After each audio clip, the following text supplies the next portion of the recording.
என்ன ஓடுது? பலநாடு ஓடிட்டு இருக்கு. நான் 1ஆம் தேதி கூட எடுத்துட்டேன். பலநாடு ஏன் அப்படி நடந்தது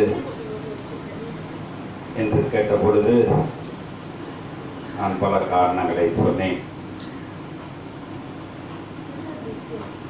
இது நடந்தது சரியா தப்பா என்று நான் தீர்மானிக்க முடியாது. ஆனா வேதத்திலே ஒரு வார்த்தை சொல்லுகிறது, வான் உயர பறந்தாலும் அங்கே கூடு கட்டினால் அங்கிருந்து விழ தள்ளுவேன். இவ்வளவு காரணம் விவசாயம். என்ன விவசாயம்? தீயல விவசாயத்தினால வந்த சேதம் தான் இன்னைக்கு மக்களை அழிச்சு கொண்டு இருக்கிறது. இன்னைக்கு கீழே இருக்க விவசாய இடத்தெல்லாம் வீடா கட்டிட்டாங்க. எது சும்மா இருக்கு, மலை பாறை இதுல போய் விவசாயம் செய்யறதுனால என்ன செய்யுது? எல்லாம் மேல இருந்து உழுவுது. இதை யாரும் எடுத்துக்கிறது இல்லை. அப்ப இது கவர்மெண்ட் என்ன செஞ்சிருக்குன்னு அங்கெல்லாம் இருக்கக்கூடாது. எவ்வளவு விஞ்ஞானங்கள் பெருசு இருக்கு.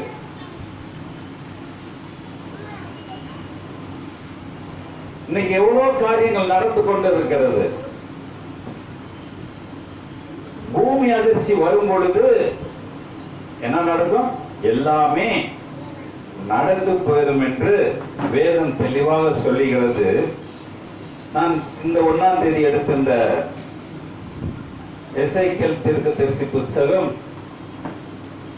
25ஆம் அதிகாரத்திலே 14வது வசனம் அன்னைக்கு படிக்கவே இல்லை. என்ன படிக்கல அன்னைக்கு? ஏன்னா அதை இன்னைக்கு படிக்கணும்னு அன்னைக்கு அதை என்ன செஞ்சிட்டேன்? விட்டாச்சு. படிங்க.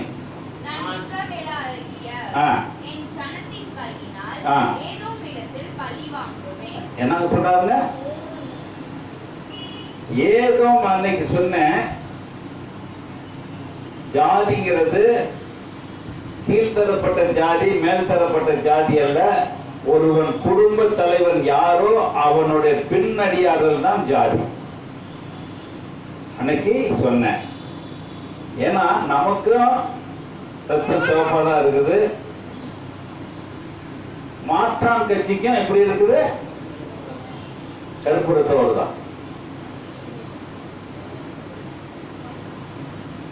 இயேசுக்கு அந்த ரத்தம் தான் ஓடுது, நமக்கும் அந்த ரத்தம் தான் ஓடுது. அப்ப இதுல ஜாதியை நம்ம என்ன செய்யல. ஆனா நம்ம ஜாதியை பத்தி பேசிக்கொண்டு இன்னைக்கு என்ன செய்யறோம் பாருங்க. அந்த வசனத்தை படிங்க. நான்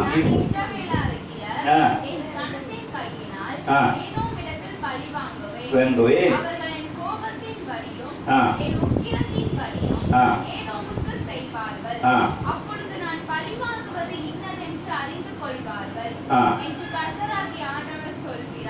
இந்த வசனத்துடைய அர்த்தம் புரியுதா? நம்ம ரொம்ப பைபிள் படிச்சிட்ட உடனே நம்மள்ட்ட கோபம் எப்படி இருக்குது?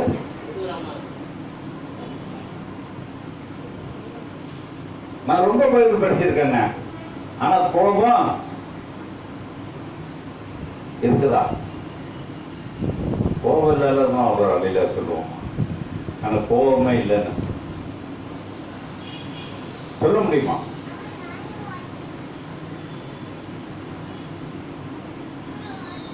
அப்ப வேதம் சொல்லுகிறது,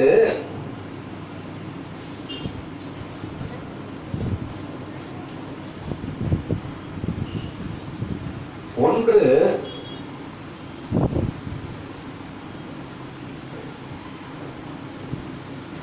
நாம் தெரிந்து பார்த்து செய்யக்கூடிய ஒரு கோபம். 2 அடுத்த பேச்சை கேட்கிறது.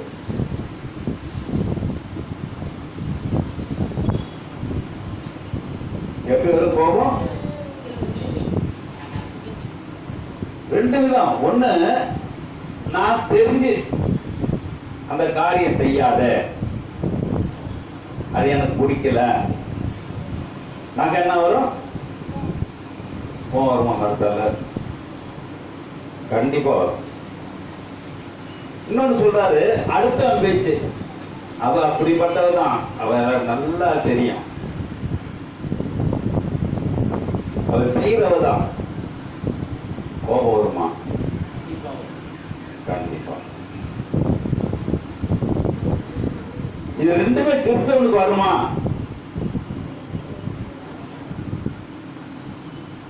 அப்ப அவன் கிறிஸ்தவன் சொல்லலாமா?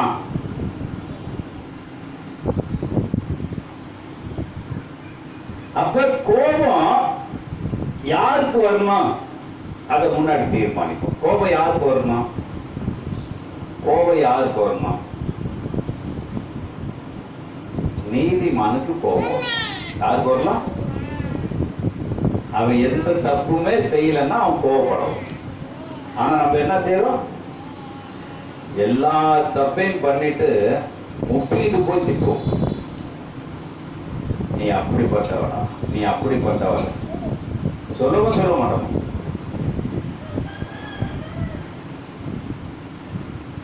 என் கடையில, நான் மெயின் ரோட்டு கடையில வச்சிருந்த பொழுது இடமுறை பாஸ்டர் வந்து பணம் ஒரு 4000 ரூபாய் ஒரு ஆம்பளைக்கு இருக்கும், எனக்கு காணிக்க ஒரு 500 ரூபாய் 4500 ரூபாய் கொடுத்துருந்தார்.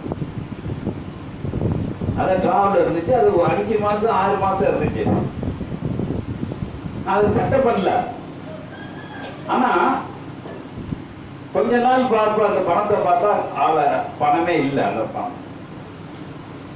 அந்த பணத்தோடு சேர்த்து என்னுடைய வாட்சி அங்க என்ன இருந்துச்சு? காணா போச்சு. நான் வேலைக்காரன்லாம் பிடிச்சி கத்துறேன்.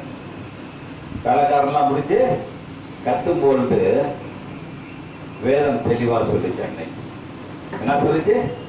நீ எதையுமே யோசனை பண்ணி கோவத்துக்கு முன்னாடி என்ன செய்யணும்? திடீர்னு வார்த்தைய கொடுத்துடக்கூடாது.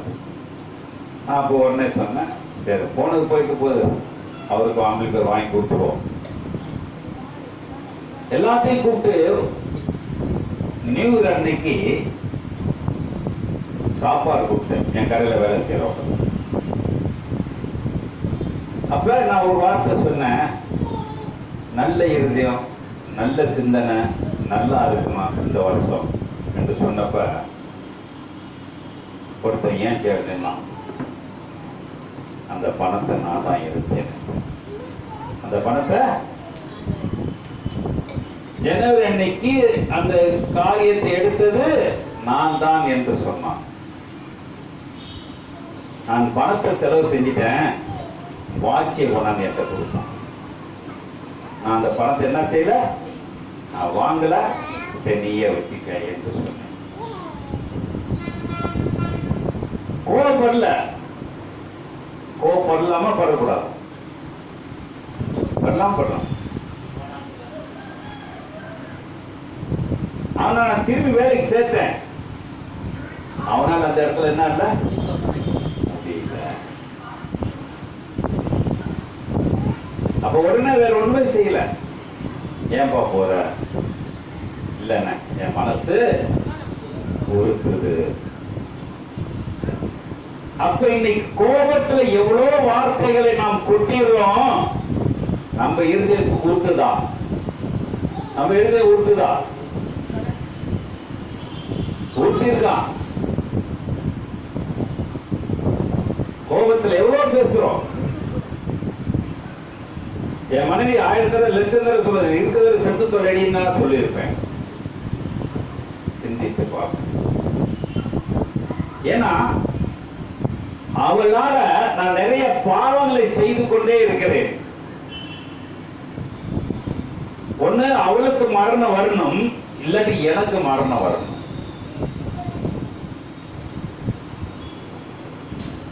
இந்த பிரதர் சொன்னார், பாவம் செஞ்சா பரலோகம் போக முடியாது. எப்படி போறது? அப்ப அந்த கோபம் என்கிட்ட எப்படி இருக்குது? கோபம் நம்மள்ட்ட இருக்குதான். எவ்வளவு இருக்கும்? எத்தனை கிலோ இருக்கும்?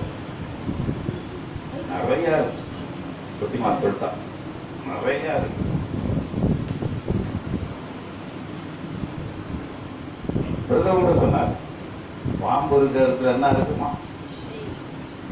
தேவனுடைய வார்த்தை இருக்கணும். பாம்பு வாயில விஷம், ஆனா இது வாயில உயிர். வேதத்தின் வாயில உயிர் இருக்குது, பாம்பு வாயில விஷம். அப்ப இன்னைக்கு நம்மளுடைய சிந்தனைகள், இன்னைக்கு பெரிய ஊழியக்காரனால எவனாத்தாலும் இருக்குதுங்க. அதை பத்தி அவனை பத்தி கவலை. இன்னைக்கு இருக்க மோடியா இருந்தாலும் சரி, காடியா இருந்தாலும் சரி, அவனுக்கு கோபம் இருக்குமா இருக்காது. ஏன் சொல்றேன்னா, அந்த வடநாட்டுல நடந்துட்டு இருந்த போது நான் 2 மணி நேரம் தொடர்ந்து பாக்குறேன். நான் 1:30 மணிக்கு தான் நேற்று படுத்தேன். அந்த ஊர் மினிஸ்டர் இதுவரைக்கும் என்ன செய்யல, அந்த ஸ்பாட்டுக்கு ஓட்டு கேட்க அங்க போயிருப்பாங்க. ஓட்டு கேட்க அங்க போயிருப்பாங்க. நான் செத்தாலும் பரவாயில்ல என்று போவானா?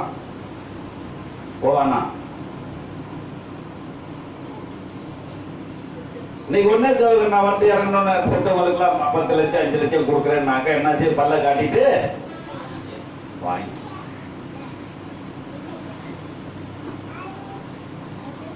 அப்ப அங்க ஒருத்தன் சொன்னான், மலையாளத்தில் சொல்றான், கீழே அப்படியே தமிழ்ல போறோம்.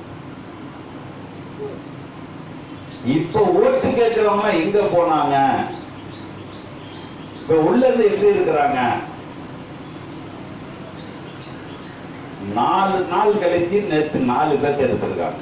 4 நாள் கழிச்சு அது பாத்தீங்களா? அந்த சீன் பாத்தீங்களா? ஓட்டை போட்டு ஒவ்வொருத்தனையா பிடிச்சி உருவாங்க. அப்ப 4 நாள் அந்த ஏரியா மினிஸ்டரா இல்ல மோடியா காடியா தாடியா எவனா இருந்தாலும் அல்ல, 4 நாள் அவனுக்கு உயிரும் பலமும் கொடுத்திருப்பது யாரு? தேவனுடைய கோபம் இருக்கு. அந்த 4 பேருக்கு என்ன செஞ்சிருப்பாரு? அப்ப நம்ம எப்படி இருக்கோம்? அதான் எலெக்ஷன் நேரத்துல நல்லா சிந்திங்க. ஓட்டு போடலாம், ஜனநாயகம் கெட்டு போகாது. ஓட்டு போடனா ஜனநாயகம் போடுங்க. ஏன்னா அவனுக்கு ஆதாயத்தை தேட நம்மள பலிகாடு ஆக்கிட்டு இருக்காங்க. இது மாதிரி சந்தர்ப்பம் இருக்கும் பொழுது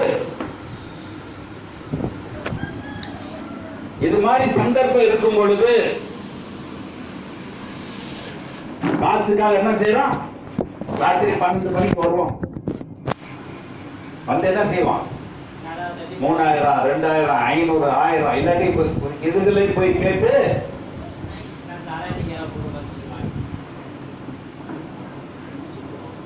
இன்னைக்கு நடந்த சம்பவத்துக்கு யாருங்க உயிர் தருது?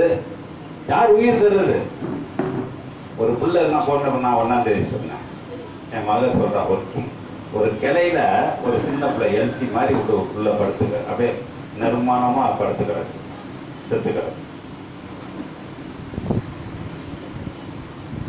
அந்த இடத்துல நான் அன்னைக்கு சொல்றேன், இன்னைக்கு அந்த இடத்துல என் மகன் என் பேத்தி அந்த இடத்துல செத்து கிடந்தா நான் எப்படிங்க இருப்பேன்? என்னுடைய அரசியல் என்ன இருக்கும்? என்னுடைய வாழ்க்கை என்ன இருக்கும்? அப்ப நான் யாரை திட்டுவேன்? கடவுளை திட்டுவேன். கடவுளை கண்ணு இருக்காயா? எனக்கு ஒரு பிள்ளைய கொடுத்திருக்க, அந்த ஒரு பிள்ளைய பெற்றிருக்கா, அந்த பிள்ளை நீ எடுத்துக்கிட்டியே, கேட்பாங்களா கேட்க மாட்டாங்களா? அப்ப கடவுளுக்கு தெரியுமா தெரியாதா அந்த பிள்ளைய சாகடிக்கணும்னு? பிறப்பிலேயே எழுதியிருப்பார். ஒருவனுடைய தலையிலிருந்து யாருக்கு எப்ப நடக்கும் என்று எழுதி வைத்திருக்கிறார். ஆனாதான் அவர் சொல்றாரு, எல்லாரும் படிச்சிருப்பீங்க, ஏசாத்திற்கு தரிசி புஸ்தகம் 59ஆம் அதிகாரம் 1-2 வசனங்கள் படிச்சிருப்பீங்க. நிறைய படிச்சிருப்பீங்க எல்லாரும் என்னோட. இருந்தாலும் நான் கொஞ்சம் கொஞ்சம் படிச்சதை எடுத்து சொல்லிட்டேன். இதோ நல்லா கேட்டுங்க, ஒருத்தனுக்கு உயிரை கொடுக்காதபடிக்கு, உயிரை எடுக்காதபடிக்கு என் கை குறுகி போகவில்லை, என் செவி மந்தமாகவில்லை. ஆனா அடுத்த வசனம் சொல்றாரு, உங்கள் அக்கிரமங்கள்னால அவர் கை குறுகி போகுது. கை அப்படி குறுகுது, அது போடல வேதத்துல. என் கை நீட்டி இருக்கு. அந்த வளநாட்டில் இருக்கவங்க அக்கிரமம் பண்ணியிருப்பாங்களா, பண்ணியிருக்க மாட்டாங்களா? பண்ணியிருப்பாங்களா, பண்ணியிருக்க மாட்டாங்களா? நேற்று சொல்றான் எல்லா கோயிலும் போயிருச்சுங்க, ஆனா ஒரு முஸ்லீம் கோயில் மட்டும் இருக்குதுன்னு சொல்றான்.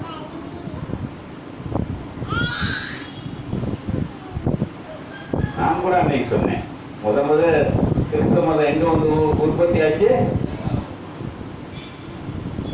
அந்த கேரளால இருந்து தான் தோமையார் வந்தார். அவர் என்ன மொழியில பேசினாரு, என்ன சொன்னாரு, என்ன செய்தாரு தெரியாது.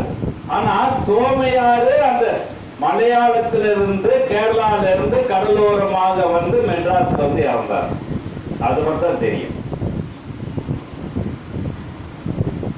அப்ப திருச்சிக்கு வந்திருப்பாரா? திருச்சிக்கு எங்கேயா கடல் இருக்குது? அவர் கடலோரமா தானே வந்தார். நம்ம எல்லாம் கதை கட்டுவோம். சிலுவை போட்டார், சிலுவை நண்டு வந்துச்சு, சிலுவை போட்டார், சிலுவை மீன் வந்துச்சு, நிறைய சொல்லுவார். இப்ப கூட தம்பி சொன்னார், கழுத்தை விட்டோம் அந்த மண்ணே ரத்த மண்ணா இருந்தீங்க. ஆனா இயேசு சிலுவையில செத்துன ரத்தத்துல அந்த இடத்துல வந்து ஒரு மண்ணும் சிவப்பாவிலேயே ஆச்சா. அப்ப இது கட்டுக்கதையா இல்ல நிஜமா? இயேசு செத்துறாருல. ஒரு சீசனோட ரத்தம் பாவம் மன்னிக்கப்பட மாட்டாது. நல்லா கேட்டுக்கங்க. என்னதான் பெரிய பாலா இருந்தாலும், ராயப்பரா இருந்தாலும் சரி, தோமையாரா இருந்தாலும் சரி, அவருடைய ரத்தம் பாவத்தை மன்னிக்க முடியாது. மன்னிக்கிறது தகுதி அல்ல. ஆனால் இயேசுங்கிற ரத்தத்தை நான் புசித்தால், அதை உட்கொண்டால், அதோடு நான் வாழ்ந்தால் எனக்கு மீட்பு உண்டு.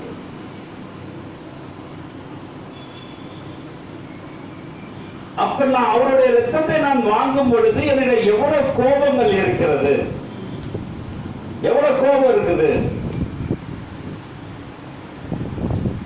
இந்த கோபத்தை குறைச்சிக்குவோமா? குறைக்க முடியுமா? கோபத்தை கூடியிருந்தார் ஒண்ணு இல்ல. இன்னைக்கு இந்த எடுக்கிறதுக்கே அது வரல. காலையில இப்ப போன தள்ளி விட்ட மாதிரி காலையில அவ வாழ்ந்துதான் வந்துகிட்டு வெளியே நின்றுட்டு ஒரே ஒட்டாரம் முண்டிட்டு நிக்கிறா. அவளுக்கு என்ன ஒரு வயசு 10 ஆகுது. அவளுக்கு எவ்வளவு கோபங்க. இது யாருங்க தந்தது? யார் தந்தது? பிறவிலேயே கோபங்கிற ஒரு ஆத்துல நான் முழுகினால் ஒழிய அது என்ன செய்யாது? கோபம் போகாது. அதனாலதான் பேப்டிசம் லேஸ் இல்ல. கண்டவன் எடுக்கிறாங்க, கண்டவன் கொடுக்கறாங்க, கண்டவன் எடுக்கிறாங்க, அதை பத்தி கவலைப்படல. ஆனால் பேப்டிசம்ங்கிறது நான் யாரை கண்டு கோபப்படக்கூடாது. அதுக்குதான் நான் ஞானஸ்தானம் எடுக்க வேண்டும்.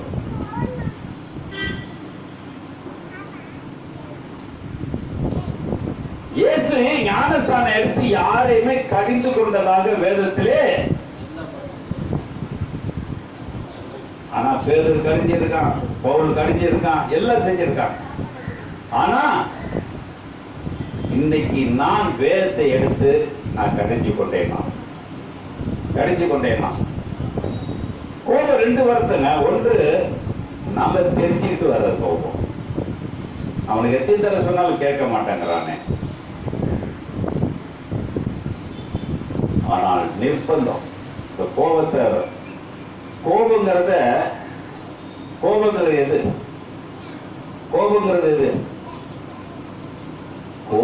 எது?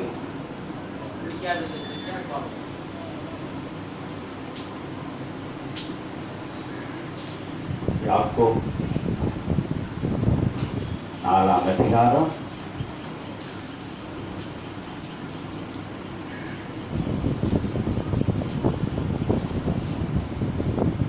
6 படிங்க. அவர் அதிகமான கிருபையை படிக்கிற இருக்கிறாரே.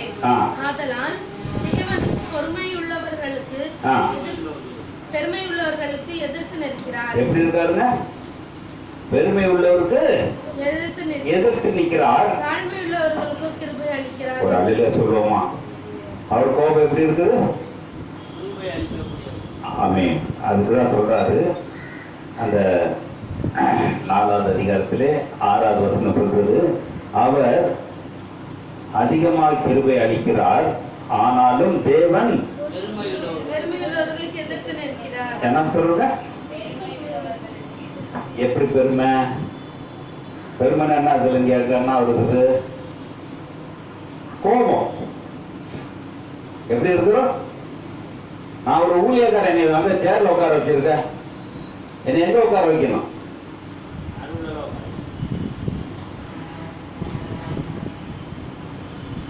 அப்ப அவர் சொல்றாரு, அதே 4ஆம் அதிகாரம் 6 எபேசியர் 4:6 சொல்றாரு,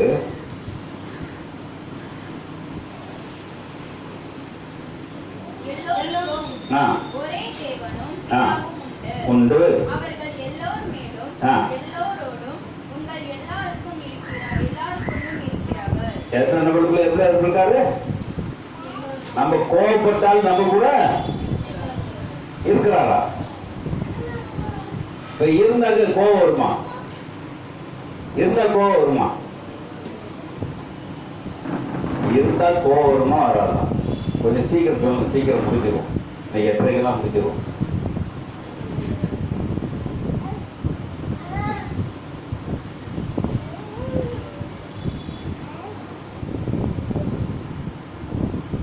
அப்ப கோபத்தை நான் அடக்க வேண்டுமானால் என்ன செய்யலாம்?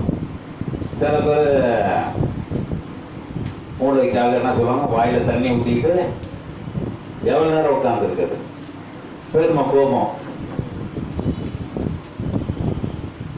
நான் ஒருத்தர் சொன்னேன், கோபம் வரக்கூடாதுன்னா திட்டியா? எங்க வீட்டில் அந்த படைக்கெல்லாம் திருப்பி ஒரு கம்பி இருக்கு, காரை அதில் அடுப்பில் வச்சு நாக்கில் சுடு. அது ஒரு வாரத்துக்கு நாள் இருக்கும். ஒரு வாரம் பேசாமனாலும் இருப்ப, ஒரு வாரம் நாள் நீ கோவப்படாமனாலும் இருப்ப, பழகிக்கலான்னு சொன்னேன்.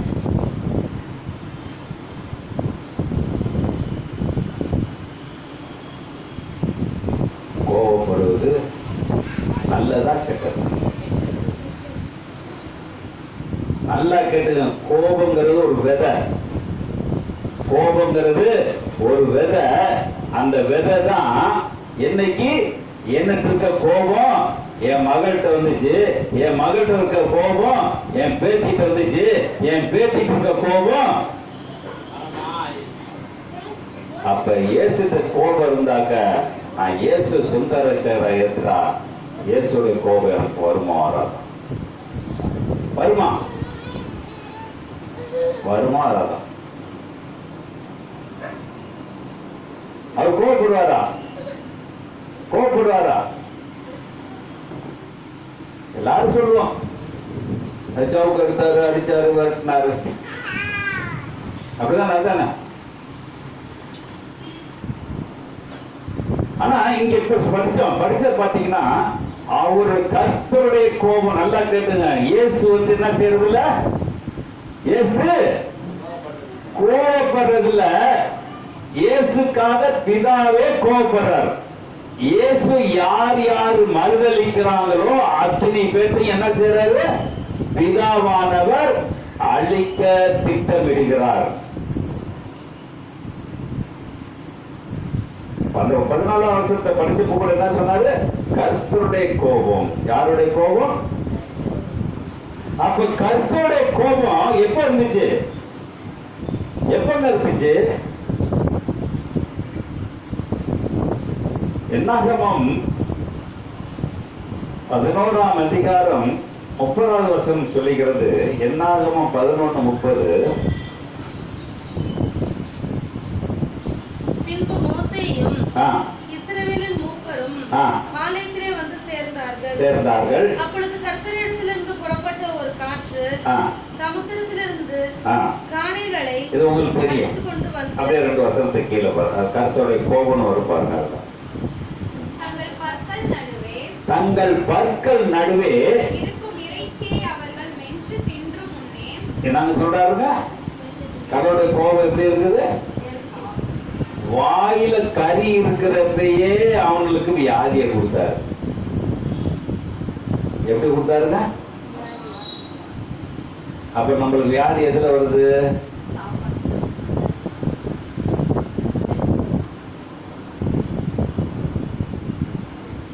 அப்ப கர்த்தருடைய கோபம் எப்படி இருக்கும்? கர்த்தருடைய கோபம் எப்படி இருக்கும்? அப்ப இன்னைக்கு நான் கர்த்தருடைய பிள்ளையா இருக்கிறேன்னா, இயேசுடைய சகோதரனா இருக்கிறேனா? இயேசுக்கு பிள்ளைன்னு சொல்ல முடியுமா? நானு இயேசுக்கு நான் பிள்ளைன்னு சொல்ல முடியுமா? இயேசு என்ன பேரு? இயேசு நான் எப்படி வச்சுக்க முடியும்? இன்னைக்கு எல்லாருமே பார்த்தா வித்தியாசமா போயிட்டாங்க. ஏசப்பா ஏசப்பானா என்ன அர்த்தம்? அவருக்கு நானு பிள்ளையா?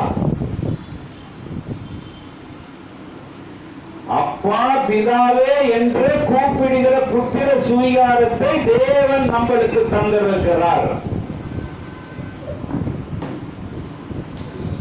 அப்ப இன்னைக்கு எவ்வளவு சிந்தனைகள். அப்ப அவர் மத்தேயு 12 படிக்க வேண்டாம், கடைசி வருஷம் சொல்றாரு, எனக்கு யார் சகோதரன், எனக்கு யார் சகோதரி? அது என்ன சொல்றாரு? என் தாய் யார், என் சகோதரன் யார்? அப்ப அவர் தகப்பனாரான் ஆயிட்டாரா? நம்ம தகப்பன ஆயிட்டோமா? நம்ம பேசி பேசி என்ன சார்? ஏசப்பா ஏசப்பா ஏசப்பா.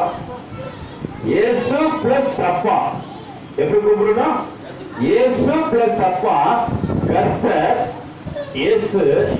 இதை கூப்பிடுறதுக்கு வேணும்னா ஹோலி ஸ்பிரிட், இல்லாட்டி அது கூப்பிடவே முடியாது. பாட்டு பாடுறதுக்கு மட்டும் நிறைய பாட்டுகள்.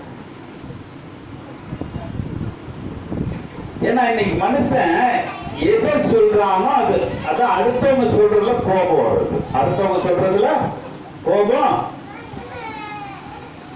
இயேசு நமக்காக பாடுகள் பட்ட பொழுது அவர் அப்பா ஆக முடியுமா? ஆக முடியுமா? அதான் சொல்றாரு எபேசியர் 4 அதிகாரம் 21வது வசனம் சொல்லுகிறது. 4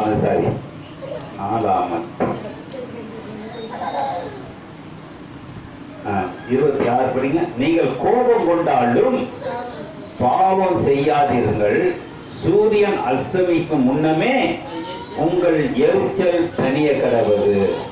என்ன சொல்றாருங்க? நம்ம சாயங்கால ராத்திரிலாம் பேசியிருப்போமா? கோபப்பட்டா கோப ராத்திரியோட முடிஞ்சிருப்போம். இருந்துட்டே இருக்கு. அடுத்த நாள் காலையில் எழுந்தா கூட நான் சாந்தி எப்ப திட்டுவேன். அடுத்த நாள் அடுத்த வியாழக்கிழமை ஞாயிற்றுக்கிழமை வந்தாலும் கூட நான் சாந்தி என்ன செய்வேன்? திட்டுவேன். என்ன சாந்தி அன்னைக்கு அப்படி செஞ்சிட்டேன்? சாந்தி நல்லா ஒரு கேள்வி கேட்டுச்சு. என்ன ஐயா, போன வாரம் தான் திட்டினேன், இந்த வாரமும் திட்டுறியா? கோபம் எப்படி இருக்கு நம்மளுக்கு? கோபம் எப்படி இருக்கு? இருக்கா? எல்லாம் தொட்டு தொட்டு இருக்கா? எல்லாம் மாத்தலாம், மாற்ற முடியாதா? இல்ல மாத்தலன்னா நான் சபையை மூடு இல்லாமான்னு கூட ஒரு சில நேரம் யோசனை. ஏன்னா என் பொட்டாடித்த ஒரு வீடு கேட்கிறான், அது கொண்டாந்து அவரை பற்றி இங்க விட்டு அடக்கி போட்டுருவேன்.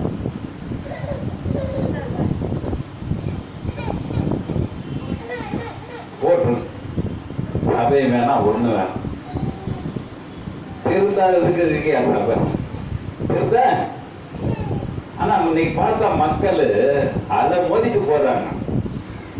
பைபிளை தூக்கிட்டு அதை தூக்கிட்டு இதை பார்த்துட்டு இப்போ பையன் மாட்டி அதை பார்த்துட்டு மாட்டி காலையில விட்டுட்டு என் மனைவி விட்டுருவோம். நான் சாட்டா போட்டுட்டு தான் வருவேன். ஆனா அப்படி என்ன சபைக்கு போலையா? சபைக்கு போய் என்னையா செய்யறது? நீங்களே சொன்னா அத்தைகள் என்ன சொல்றோம்? அவர் ரொம்ப பரிசுத்த மாதிரியும் நான் ரொம்ப பாவி மாதிரி போறேன். அப்ப இன்னைக்கு எப்படி இருக்கும்? என் கோபம் எப்படி இருக்கும்? கோபம் எப்படி இருக்கும்? அதனால்தான் நம்மளுக்கு மனுஷனை வச்சு சொல்லி தரல, குரங்கு வச்சு சொல்லி கொடுத்தாங்க. குரங்கு என்ன செய்யும் பார்த்துருக்கீங்களா? என்ன செய்யும்? இப்படி ஒண்ணு இருக்கும், இப்படி ஒண்ணு இருக்கும், இப்படி ஒண்ணு இருக்கும். கோபம் எதுல வரும்? காதால கேட்டாலும் கோபம் வரும், வாயால பேசினாலும் கோபம் வரும், கண்ணால பார்த்தாலும். ஒரு குரங்கு நம்மளுக்கு அறிவு சொல்லுது, இதை விட மானங்கிட்ட ஜென்மம்.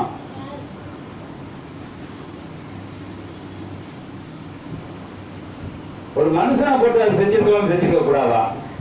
இதுவரைக்கும் நம்ம அதை கேள்வி கேட்டுக்கோமா? ஏன்டா குரங்க போட்டு சொல்லியிருக்க? ஒரு மனுஷனை போட்டு காதை பொத்தி கையை பொத்தி இப்படி சொல்லியிருக்கலாமே. ஏன்னா மிருகத்துக்கு கோபம் இருக்கும். எப்ப கோபம் இருக்குன்னா அதை தீண்டும் போது மட்டும்தான் கோபம் இருக்கும். எப்ப கோபம் இருக்கும்? அதை தீன்றப்பதான் கோபம் இருக்கும். அந்த வீட்டுல ஒரு நாய் இருந்துச்சு, சும்மா இருந்தா இருக்கும், எட்டி உதச்சிட்டே இருந்தா சொந்தம். என்னதான் வளர்த்தா கூட அதை நோண்டிட்டு இருந்தா கோபம் வரும். ஆனா மனுஷனுக்கு நோண்டாம இருக்கவே கோபம் வந்துடும். 2 இட்லி 1 இட்லி வச்சுட்டோன்னா என்ன செய்வோம்? சரி அவ்வளவுதான், சரி போயிடுவோமா? உடனே நான் ஸ்கூலுக்கு போன நீ என்னம்மா ஏதோ 1 இட்லி வச்சிருக்க, இன்னொரு அது வெந்து வெந்து ஒரு 1/2 மணி நேரம் உடைச்சதாயிரும். அதை தராப்புறம் பாதி மாவு வெந்து அடியில வெந்து வேகாம எடுத்து போட்டு தூக்கி தட்டை தோட்டி எரிஞ்சு இதை பைய தூக்கி மாட்டி படிக்க போயிடும். கோபம் இருக்கும்ல? இதெல்லாம் கோபத்துல எப்படி மறைக்கிறது? கோபத்தை எப்படி மறைக்கிறது? ஒரு மரத்து கோபத்துக்கு மறைக்கிறதுக்கு என்ன செய்யலாம்? என்ன செய்யலாம்? ஒன்னே சொல்றாரு, சங்கீதம் 30வது சங்கீதம் 5வது வசனம் சொல்லுகிறது,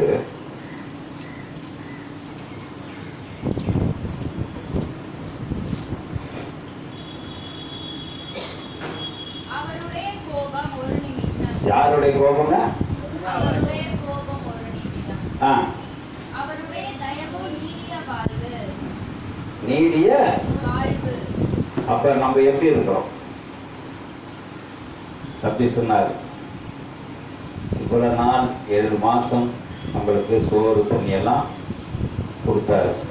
அவர் சொல்றப்ப ஒரு வார்த்தை சொல்லியிருக்காரு, 7 மாசம் நான் கோவப்படாம இருந்தேன்னா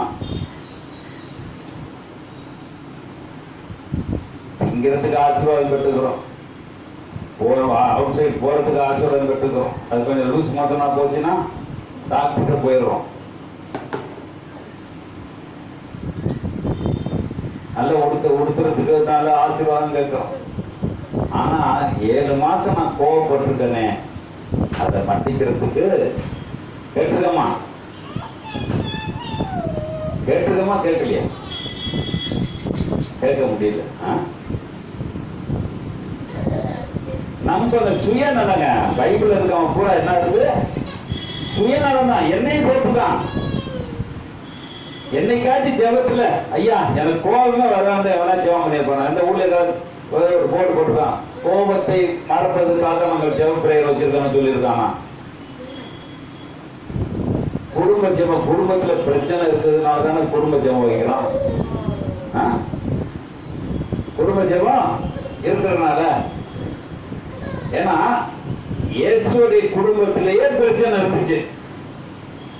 யோசேப்பு மரியா ஏத்துக்க முடியல, மரியா யோசேப்பை ஏத்துக்க முடியல. ஆனா அவங்க 2 பேரும் சேர்ந்து இருந்தாலும் அவங்களுக்குள்ள என்ன இல்ல? கோபம் இல்ல. அதனால்தான் தாய் தாய் என்ன வழியோ, தந்தை என்ன வழியோ, புள்ள அந்த வழியில வந்தோம். அப்ப நம்மளுடைய சிந்தனை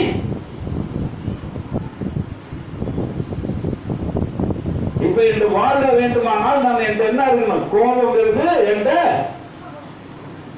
கோபம் இருக்கப்ப என்ன செய்யணும்? நான் ஒரு நிறைய காரியம் சொல்றேன். நான் ஏன் வெளியே போவேன், உடனே என் மனைவி உடனே சொல்லுவேன்,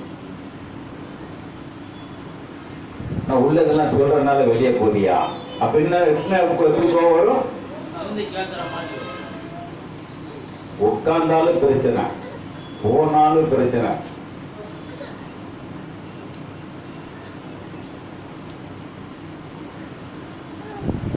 கோபத்தோட நீங்க எதுவுமே செய்ய முடியாது. கோபத்தோட எதுவுமே என்ன ஜெபம் பண்ணாலும் என்ற கோபம் இருந்துச்சுன்னா எல்லாமே போயிடும். கோபம் இருந்தாலே எல்லாமே போயிடும். ஆனா மனுஷன் இப்ப வடநாட்டுல எத்தனை பேர் எவ்வளவு நாள் வாழ்ந்தானோ தெரியாது. தமிழர்கள் வந்து 700 பேரும், அதுல 200 பேர் எடுத்துருக்காங்க பாடி. இன்னும் 500 பேருடைய கதை என்னன்னு தெரியலன்ட்டான். ஆனா இங்க இருக்கவன் அங்க போய் சம்பாதிக்க போனால என்னாச்சு? அப்ப அங்க போனா அங்க உள்ள கல்ச்சர் தான் கட்டுக்க முடியும். நல்லா கட்டுட்டீங்களா? அப்ப ஒரு கல்ச்சர்ங்கிறது ஒரு குடும்பத்துல இருந்தா குடும்பத்துக்குள்ளே இருக்கணும். அது குடும்பத்தை விட்டு வெளியே போயிட்டாக்கவே ஒண்ணு இல்ல. ஒரு திருமணம் பண்ணிட்டாலே அந்த புருஷன் கல்ச்சர்ல போயிடும். எந்த பேரும் புருஷன் என்ன இருக்காங்க அதுவே வெளியில போயிடும். என்னுடைய வாழ்க்கையில அப்படிதான். நாங்களாம் பூர்வீக ஆட்சியா இருந்தாலும் நாங்களாம் ஒரு வெல்டுவா இருந்தனால கல்யாணம் ஆனவொடனே என் தம்பி உடனே பைபிள் சேர்ந்தான். பைபிள் உடனே எனக்கு பிடிக்கும். பைபிள் சுத்தமா பிடிக்காது. என்னடா அதுல அவர் சொல்றதால நீங்க சொல்ல போறீங்கன்னா, இல்ல இல்ல பைபிள் போயிருவோம். எதுக்கு போகுது? இன்னைக்கு நிறைய இடத்துல பைபிள் மேல சத்தியம் பண்ணல, பைபிளை வச்சு சொல்றேன். எனக்கு இதுல ஏன் வந்தேன்னு இது வரைக்கும் எனக்கே தெரியாது. ஏன் இதுக்கு இந்த படிச்சேன்னு எனக்கு தெரியாது. சரி, ஒரு நாள் திடீர்னு ஞானதானம் இருக்குமா?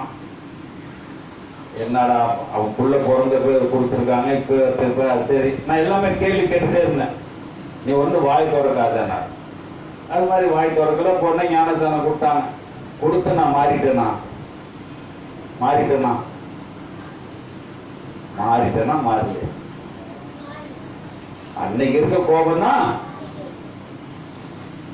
அன்னைக்கு வேணா, இன்னைக்கு வேணா. இப்ப வந்து கெட்ட வார்த்தை எல்லாம் பேசுறது. அன்னைக்கு நிறைய கெட்ட வார்த்தை பேசுவேன். கோபம் தாக்கவே என் தம்பியெல்லாம் கெட்ட வார்த்தை பேசி திட்டிடுவேன். ஆனா இன்னைக்கு என்ன இருக்குது? அது ஒண்ணுதான் குறைஞ்சிருக்கு. ஆனா கோபம் குறையில.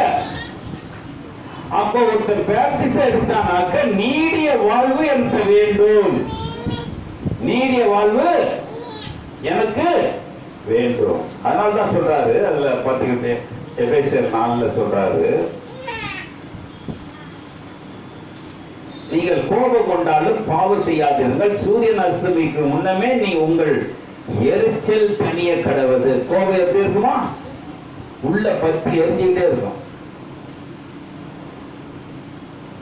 நான் மார்த்தால ஒண்ணு சொல்லிட்டேனாக்க மார்த்தா பேசியிருக்கோம். என்னடா அவர் ஊழியக்காரனை மதிச்சிருக்கேன், அவர் இந்த மாதிரி திட்டிட்டு இருக்காருன்னு பாக்குறதுல எப்படி இருக்கணும்? சுவிட்சி போட்ட மாதிரி வேலை செய்யும். அப்படி உண்மைதான். அவர் ஒரு மதிப்பா நினைச்சிருந்தா இவருக்கு அப்ப எரிச்சல் எங்க இருக்குது? இருதயத்திலே இருக்குது. அப்படி இருதயத்துல வசனம் இருக்குமா? இருக்கா? அதனால தான் நம்ம பைபிளை திருப்பி படிச்சு பார்த்துட்டே இருக்கோம். பைபிளா அப்ப சொல்றாரு, எரிச்சல் தனிய கடவுது, பிசாசுக்கு இடம் கொடாமல் இருங்கள். யாருக்கு இடம் கொடாமல்? யாருக்கு? பிசாசுக்கு எங்க இடம் கொடுக்கிறாரு? இது சம்பவம் நடந்துச்சு. எங்க நடந்துச்சு? சம்பவம் நடந்துச்சா நடக்கலையா? சம்பவம் நடந்துச்சா? இயேசு கோபப்படுமான்னு சொன்னேன். கோபப்படுவாரா? பொறுமையா இருப்பாரு, கோபப்படுவாரா? அவர் 40 நாள் விரதம் இருந்தார். நல்லா கேட்டுதுங்க, 40 நாள் விரதம் இருந்தார். அப்போ ஒரு பிசாசானவன் வந்து என்ன சொல்றான், இந்த கல்லை அப்பமாக்கி சாப்பிடுற கோவம் வருமா வராதான்? நம்மளுக்கெல்லாம் எப்படி இருக்கும்? நம்மளுக்கெல்லாம் எப்படி இருக்கும்? விட்டுருவோமா? ஏன்டா 40 நாள் தண்ணி வாழ்நாளெல்லாம் உட்காந்துருக்கேன், கல்லை சாப்பிடு அதை சாப்பிடு, யாரா இருந்தாலும் ஏற்று பேசி முடிச்சிடும். இதுதான் நீடிய வாழ். அவர்கிட்ட கத்துக்க. உபரிகையில ஒரு நிறுத்தி சொல்றாரு, இந்த ராஜ்ய பூரா எனக்கு தான. ஆனா அவனுடைய இயேசுவோட இடத்த யார் தாரா? பிசாசே தாரா. இன்னைக்கு யார் கையில இருக்குது? அப்ப நம்மள யார்கிட்ட இருக்கிறோம்? யார்கிட்ட இருக்கிறோம்? பிசாசுல இருக்கமா இயேசுல இருக்கமா? அப்போ உங்கள்ட்ட கோபம் இருக்குதுன்னா நீங்க இன்னும் பிசாசை விட்டு வெளியே வரல. நீங்க எடுத்த ஞானஸ்தானம், நீங்க எடுத்த திருவிருந்து, எடுத்தது காணிக்க போட்டது, கழுத போட்டது எல்லாமே வேஸ்ட்.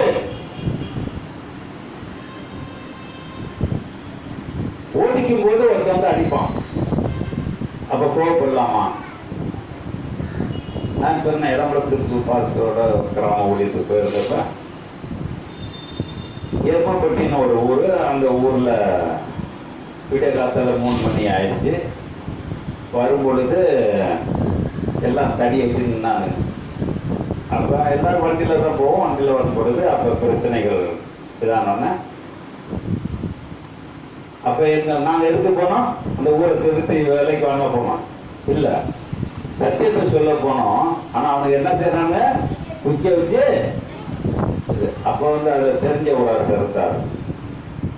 அவரை கூப்பிட்டேன். ஏன்னா போறப்ப அவர்கிட்ட பேசி ரொம்ப நேரம் பேசிட்டு இருந்தேன். அதனால கூப்பிட்டாரு. எதுக்கு எங்களை மறிக்கிறீங்க? இந்த ஊரை திருத்தத்துக்கு வரீங்க நீங்க. அப்ப அந்த ஊர் என்ன செய்யக்கூடாது? திருத்த கூடாதுன்னு அந்த ஊருக்காரனுக்கு. ஆனா நம்மளுக்கு அந்த ஊரு. இதுதாங்க இயேசு செஞ்சாரு. இதான் இயேசு செஞ்சாரு. நம்மள திருந்தாம கிடந்தோம். அவர் திருந்தறதுக்காக 3 வருஷம் நடந்தே திருந்தி சத்துக்கு சொன்னார். அவருக்கு என்ன கிடைச்சிச்சு? கடைசியில பிரைஸ். கடைசியில என்ன நடந்துச்சு? அப்பதான் இத வந்து நான் சொன்னேன், நீங்க இங்க அடிக்கிறனால நாங்க செத்து போறோமோ காயப்படுறோமோ அது தெரியாது. ஏன் இன்னும் பாவத்தை கட்டிக்கிறீங்க? இதான் சொன்னேன். உங்களை அடிச்சா பாவமா?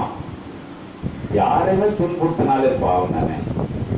மிருகமா இருக்கட்டும், மனுஷனா. அப்ப நான் சொல்ற மாதிரி செய்யுங்க.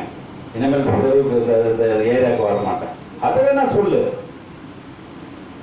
என்று சொல்லிட்டு அவர் நான் பேசவும் எல்லாம் என்னை பின்னாடி தான், என் தம்பிங்கெல்லாம் பின்னாடி தான் நிற்கிறான்.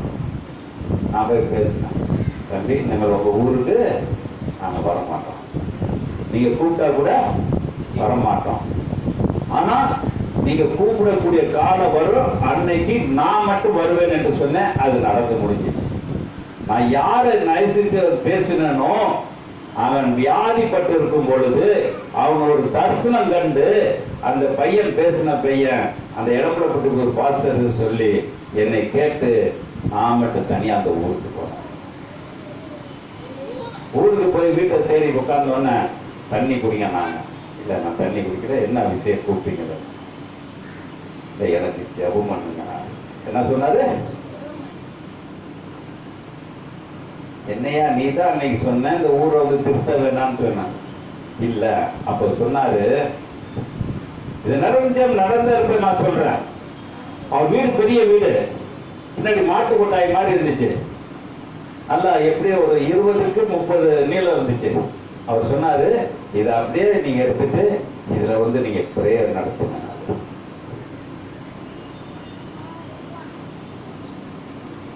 அப்போ வந்து சாமுவேல்னு ஒரு பர்சன் எங்களோட இருந்தாரு. அவர் ஆர்கனைசேஷன் பண்ணி அந்த இடத்துல நடந்துட்டு இருக்கு இன்னைக்கு வரைக்கும் சபை. ஏன் சொல்றேன்னா தேவன் யாரை கொண்டுனாலும் ஒரு முன்பு குறித்து வச்சிருப்பார். அப்ப நாங்க அன்னைக்கு கோபப்பட்டிருந்தா அந்த சபை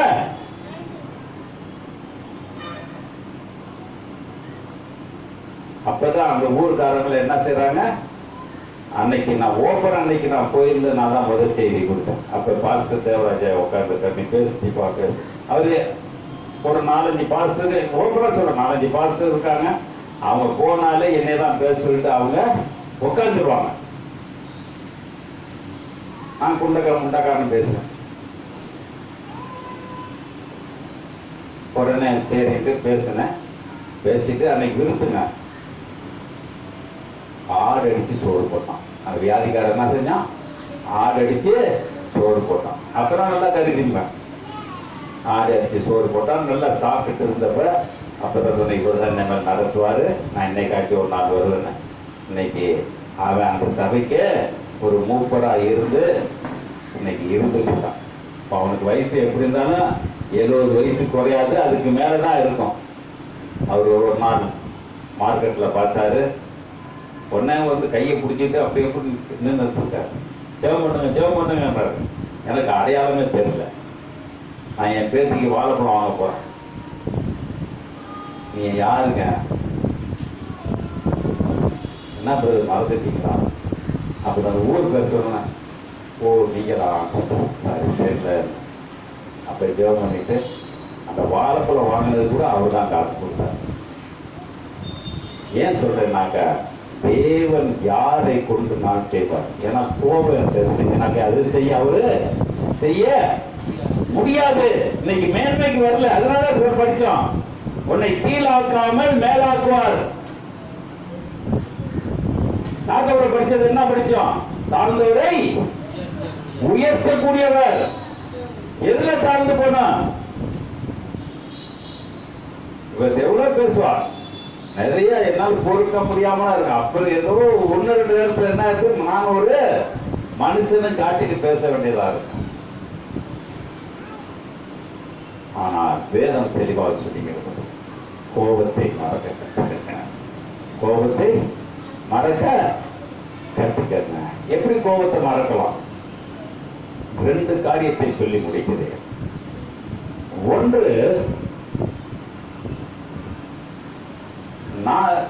ஆதியாகமம் 4ஆம் அதிகாரம் 9வது வசனம் 10வது வசனத்தை படிப்போம்.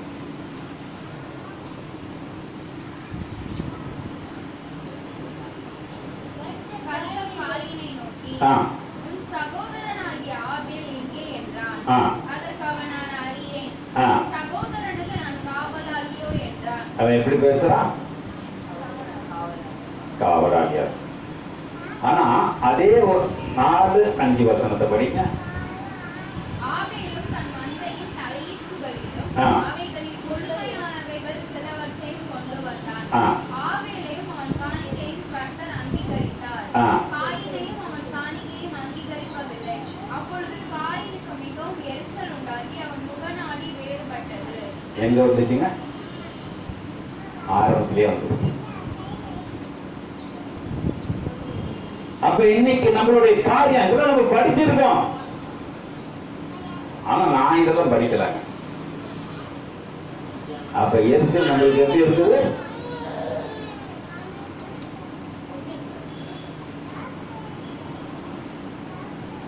நான் என் மனைவிட்ட சண்டை போட்டா கூட கொஞ்ச நேரத்துல பேசி ஏதாச்சும் என்ன செஞ்சிருவேன், ஏதாவது முடிச்சிருவேன்.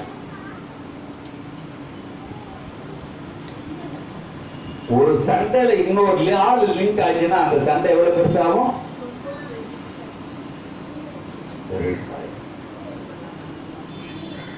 அப்ப சண்டை நேருக்கு நேரு சண்டை போட்டா கூட ஒருத்தர் செத்து போயிடுவான்.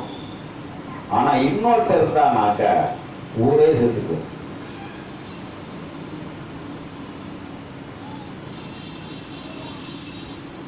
போடுற மாப்பிள்ள அவனை போட்டு இவனை போடணுமா? அவனா அவனுக்கு சம்பந்தமே இருக்காது. நம்மளுடைய கோபம். ஆபேலுக்கும் காயினுக்குள்ள காவல் பார்த்தீங்களா? அவன் அவனுக்கு பிடிச்சதை எடுத்துட்டு வரான், கடவுள் ஏத்துக்கிட்டாரு. இவன் பிடிச்சதை எடுத்துட்டு வந்தான், ஆனா கடவுள் ஏத்துக்கல. அதனால இன்னைக்கு என்னை ஏத்துக்கிட்டாரான்னு எனக்கு தெரியாது. நான் இவ்வளவு ஃபுல் வீட்ல இருக்கேன், எனக்கு இருக்குது, எல்லாமே இருக்குது, எல்லாம் கஷ்டம் நஷ்டம் எல்லாமே இருக்குது. ஆனா என்னை ஏத்துக்கிட்டாரா? நான் பேப்டிசம் வாங்கிட்டேன், எல்லாம் வாங்கிட்டேன். ஏத்துக்கிட்டதுக்கு என்ன கண்ண அடையாளம்? ஏத்துக்கிட்டதுக்கு என்ன அடையாளம்? தம்பி சொன்னார், இந்த வாசப்படியில் நிக்க முடியுமா? வாசப்படியில் நிக்க முடியுமா? என்னை ஏத்துக்கணுமே. அப்ப ஏத்துக்கிறதுக்கு நான் என்ன செய்யணும்? நான் இங்க பேசிட்டு வீட்டுல போய் சண்டை போட்டுட்டு இருக்கேனே, பொறாம பேசுறேனே, அடுத்தவனை கெடுக்கிறேனே,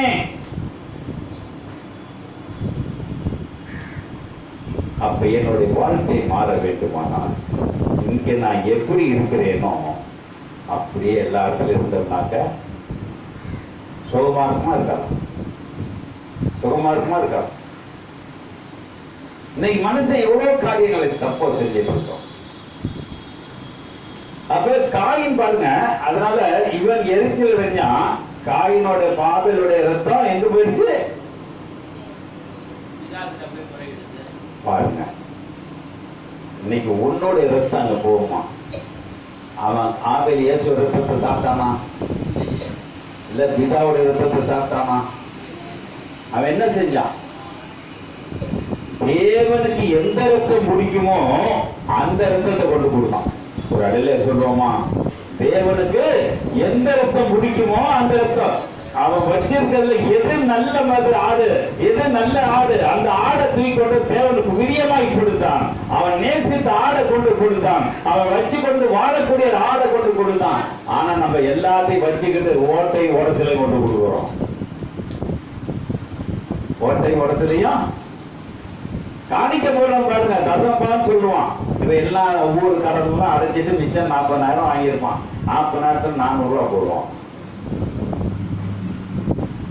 கேட்டா இவனுக்கு கடன் சொல்லுவோம். கடன் லிஸ்ட சொல்லுவான். வீட்டுக்கு லோன் கட்டணும், வாட்சிக்கு கட்டணும், வண்டி கட்டணும், அது கட்டணும். விலையை செய்கிறவருக்கு விளைச்சலை கொடுத்தாள். அப்ப இன்னைக்கு நம்ம செய்யக்கூடிய காரியம் இன்னொரு காரியம் படிச்சோம். அதே என்னாகமோ 12ஆம் அதிகாரம் 1ல இருந்து 10 வருஷம் சீக்கிரம் படிச்சு முடிச்சிருக்கேன். என்னாகமோ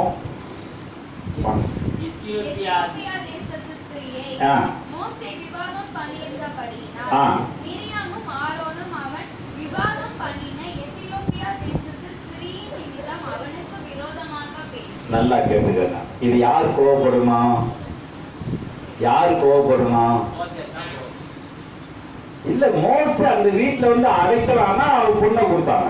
அது கதை உங்களுக்கு தெரியுமா தெரியாதோ? அவன் அங்கேருந்து ஒடியான்னா ஆடுக்கு தண்ணி பாய்ச்சுனா அவளை வீட்டுக்கு கூப்பிட்டு போனாங்க. அவள் இருக்க மகளை என்ன செஞ்சான்? கல்யாணம். ஜாதி கேட்கல. ஜாதி கேட்டா இவன் எகிப்தியன்னு சொன்னானாக்க அந்த ஊர் பிரச்சனை. அதனால என்ன செஞ்சான்? அண்ணனுக்கு அறிவு கூட இருக்கனால அவன் என்ன செஞ்சான்? ஆரோன் வந்து ஆரோனுடைய கதை தான் அது. படிக்காத முன்னாடி பண்ணி வருஷத்தை படிங்க.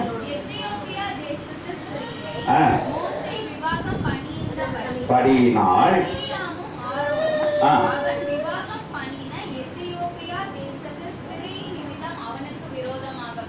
என்னங்க நீங்க பேசுறாங்க?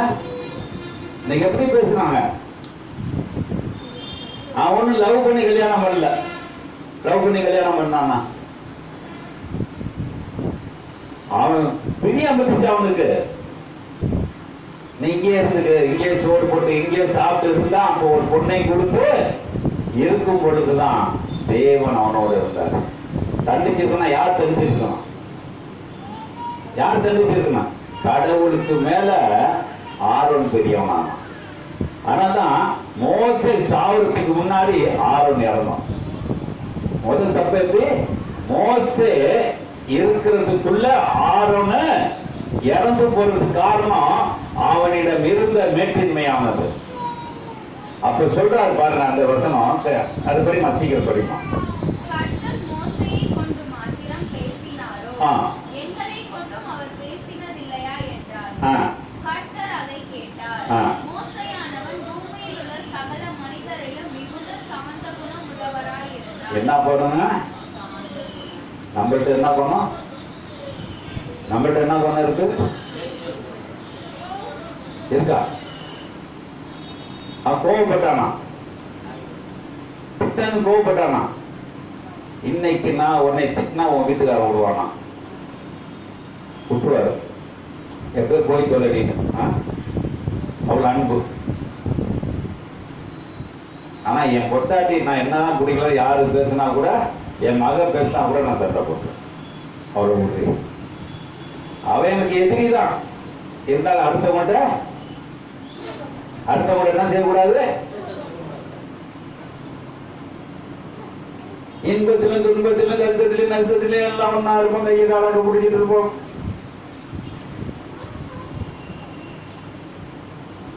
அந்த அந்த சாங்காருக்கு மனவழி ஜபம் மாதிரி இருக்கு. ஊழியக்காரனுக்கு இன்பத்தில் துன்பத்திலும். இன்பத்தில் இருந்தான், துன்பத்தில் இருந்து பார்த்தா தானே தெரியல. அப்ப நம்ம செய்ய முடியாது. அவன் மோசம் எப்படி இருந்தாங்க? சீக்கிரம் சொல்லுங்க. அப்ப பொறுமை உள்ளவனா இருக்கான். நம்மளோட பொறுமை இருக்கா? கோபத்துக்கு எதிர்ப்பதுன்னா பொறுமை. இது ஏற்கனவே ஞானஸ்தானம் எடுக்கணும், திருவிருந்து எடுக்கணும். எல்லாரும் இன்னைக்கு வந்தோடனே ஞானஸ்தானம் எடு, அதை எடு, இதை எனக்கு அது பிடிக்காது. ஒரு 10 ரூபாய் காசு காணிக்க போட்டா கூட பொறுமையா இருக்காம தான் போடணும். கோபக்காரம் போடக்கூடாது. இன்னைக்கு சபையெல்லாம் ஒரு டென்டா போயிடுச்சு. இப்ப இங்க இருந்து ஒரு ஆளு முளைச்சு போய் அங்க போயிடுச்சு, அங்க இருந்து ஒரு ஆள் முளைச்சு. எப்படி இருந்தாலும் என்ன இருக்கு? சபை வளருது, ஆனா கொள்கை மட்டும் இன்னும் மாறல. சொன்னார் லுத்தரன் எப்படி வந்தாரு? லுத்தரன் அவரு ஒரு சாமியார் தான். பைபிள்ல கொஞ்சம் வித்தியாசத்தை கண்டுபிடிச்சிட்டு இதெல்லாம் வச்சுட்டு ஏமாத்துறாங்கன்னு சொல்லிட்டு வந்தாரு. இப்ப அவனுக்கு ஒரு சபை வச்சுட்டு அவனுக்கு எல்லாத்தையும் இன்னைக்கு வரைக்கும் என்ன செய்யறாங்க? கிழக்கு இருந்து மேற்கு வரைக்கும் இடத்த வாங்கி போட்டுட்டு. லுத்தரன் சர்ச்சுக்கு எவ்வளவு இடம் இருக்கு தெரியுங்களா? பாலை ஏறினதுல இருந்து எங்க அந்த ரயில்வே ஸ்டேஷன் வரைக்கும் அவங்க இடம். இது மாதிரி ஆர்சிகார் இங்கிட்ட இருந்து ரயில்வே கேட் வரைக்கும் இருக்கு. அப்ப எப்படி இருக்கும்? சபையில சொத்து சேர சொல்லியிருக்காங்களா? சொத்து சேர சொல்லியிருக்காங்களா? அப்ப பைபிள் படிக்கிறாங்களா படிக்கலையா? இதே லுத்தரர் படிச்சிருப்பாரா? படிச்சு சொல்லியிருக்க மாட்டாரா? வீரமாமுனிவர் நல்லா அந்த அன்னைக்குள்ள ஒரு படத்தை காட்டினாங்க. வீரமாமுனிவர் வந்து உட்கார்ந்து இருக்கிறப்ப வெறும் செங்கல்லாத ஒரு பீடம் மட்டும் இருக்குமா, அது படி ஏறது இருக்குமா. ஆனா எல்லாருமே சுத்திலாம் படைகள் வந்து அன்னைக்கு வெறும் மரமா இருந்தது. அந்த மரத்தடியில உட்கார்ந்து அன்னைக்கு சத்தியத்தை கற்றுக்க. அப்ப இன்னைக்கு நம்மளுடைய காரியம் வீடு வாசல் வாங்குற மாதிரி சபையில பாத்தீங்கன்னா இடத்தை வாங்கி வாங்கி போட்டு போட்டு போட்டு போட்டு இந்த நம்ம கிறிஸ்தவன்ல முஸ்லீம்லயே பாத்தீங்கன்னா இந்துலயும் பார்த்தாலும் எல்லாத்துக்கும் சொத்து.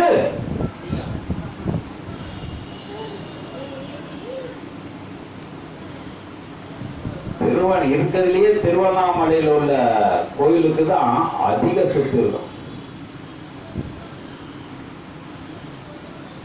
அது என்ன செய்யும் சொல்லுங்க பார்ப்போம். அது அணிவிக்குமா? யார் அணிவிப்பா? அப்ப நம்மளுடைய சிந்தனை. அப்ப என்கிட்ட என்ன பொறுமை இருக்கா? கோபம் இருக்கா? பொறுமை இருக்கா? கோபம் இருக்கா? பொறுமை எப்படி வரும்? பொறுமை எப்படி வரும்? பொறுமை எப்படி வரும்னு கேட்கிறேன். பொறுமை வருது சட்டு சொல்லுங்க. ஏன்னா தெரிஞ்சுக்கணுங்கிறது தான் நான் ஆசைப்படுறேன். பொறுமை வர்ற என்ன சரி.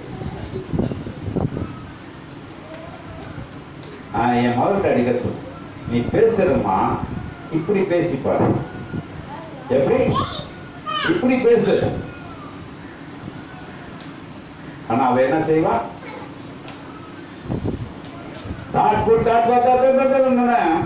அவ கோவப்படாத கூட கோவப்படுவான். என்னம்மா இதை செய்யறியா இல்ல முடியுமா முடியாது இதே பேர் நீ இதெல்லாம் செய்ய மாட்ட உனக்கு இதா இருக்கா நான் பிள்ளைய பார்க்குறதா இதை பார்க்குறதா நாங்க அவ என்ன செய்வா 3ஆவது மீட்டர்னு கத்துவான். நல்லா கேட்டுக்க வாயின் வார்த்தைகள் தான் வாயின் வார்த்தைகள் தான் இன்னைக்கு என்ன செய்யுது. அப்ப நம்மளுடைய சிந்தனை அப்ப கோபம் இருந்துச்சுனாவே நம்ம என்ன எதுலையுமே சம்பாதிக்கலாங்க, கோடி கணக்க சம்பாதிக்கலாம்.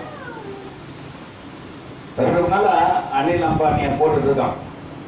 அவன் ஜியோ எல்லாமே எல்லாம் அவங்க எல்லா பக்கம் போயிட்டாங்களாம். கையெடுத்து கும்பிட்டுக்கிட்டு கத்துறான். மன்னிச்சுக்கோங்க உங்க விலை ஏற்றினால நீங்க பழைய விரட்டுக்க வாங்கன்னு சொல்லி கத்திட்டு இருக்கான். பிஎஸ்என்எல் டாட்டா அவன் வாங்கிட்டான். வேதத்துக்காக யாரும் எதுவும் செய்யல. உலகத்தை நஷ்டப்படுத்துறதுக்கு இன்னைக்கு என்னென்ன காரியம் செய்யணுமோ அதுதான் மக்கள் செய்யறாங்க ஒழிஞ்சி. ஆனா இன்னைக்கு செய்யக்கூடிய நாம் என்ன செய்ய போறோம்? ஒரு கிறிஸ்தவனா இருக்கிறோம். நம்ம யாரு? நம்மள கிறிஸ்தவனா? கிறிஸ்தவங்களும் ஒரு அமைதியா சொல்லுவோம். நான் ஒரு கிறிஸ்தவன் சொல்லலாம்.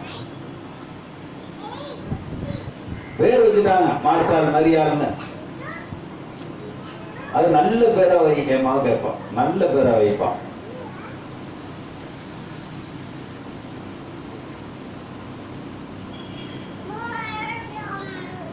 அப்ப நம்ம செய்யக்கூடிய காரியம் அப்ப பேர் வைக்கிறதுல புண்ணியம் கிடையாது. ஆனா நடையில நடக்கணும். இன்னையில இருந்து பிள்ளைகளுக்கு கற்றுக்கொள்வோமா? கோவப்படாம கோவப்படாம கற்றுருவோமா? அப்ப நான் முன்னாடி என்ன செய்யணும்? நம்ம என்ன செய்யணும்? இப்ப மாத்தாரதை என்னை திட்டினாக்க நான் ஒரு திட்டினோட பக்கத்துல பாப்பா வைக்கிறேன். என்ன நீ என்ன எங்க அம்மா திட்டுனா அது 2 கேள்வி கேட்கும். உங்களை பத்தி எனக்கு தெரியாது. என்னமா என்ன என் வயசுக்கு மேல இருக்க மாதிரி பேசும். நீ சண்டை எப்படி இருக்கு? அப்படிதான் இருக்கு. எதுவும் கொண்டு போக மாட்டோம். நல்லா கேட்டுக்க. எதுவுமே இப்ப நான் வீடு கட்டியிருக்கேன், வாசலை கட்டியிருக்கேன். ஆனா கொண்டு போவேனான்னு எனக்கு நான் என் மகள்கிட்ட நேற்று கூட சொன்னேன். இந்த வீட்டுல என் போனா போதுமா? அதுக்காக போட்டா பார்த்துக்கமா. நான் இங்க போனா ரோட்ல விட்டு சாப்பிடறான்னு எனக்கு தெரியாது. ஆனால் என்னை குறித்து என்ன எழுதி வச்சிருக்காருன்னு எனக்கு தெரியாது. ஆனா அவர் சொல்றாரு, நீ சாவறதுக்கு முன்னால உனக்கு நான் அறிவிப்பேன். சாவறதுக்கு முன்னாடி அறிவிப்பேன். யூதாசு சொன்னார். நல்லா கேட்டுங்க, இந்த ஒரு சீக்கிரம். நீ இப்போ ஆக வேண்டிய வேலைய செய். முற்றுப்புள்ளி. என்ன சொன்னாரு? அவன் போனா, செஞ்சான், தூக்கி எறிஞ்சான், செத்து போயிட்டான். முற்றுப்புள்ளி முடிஞ்சிட்டு.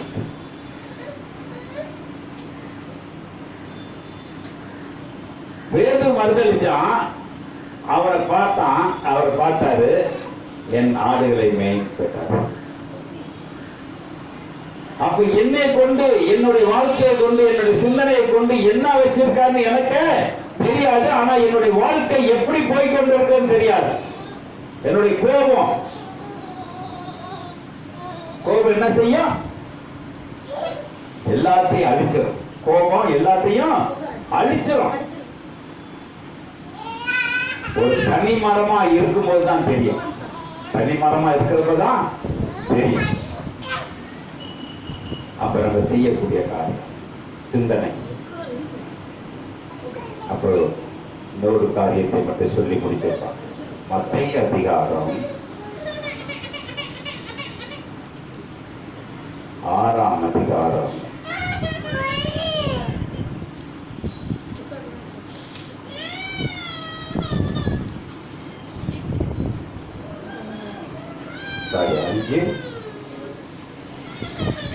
5:20 படிமா.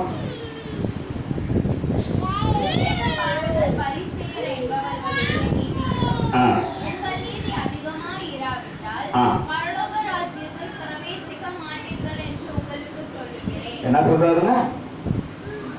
என்ன சொல்றாரு?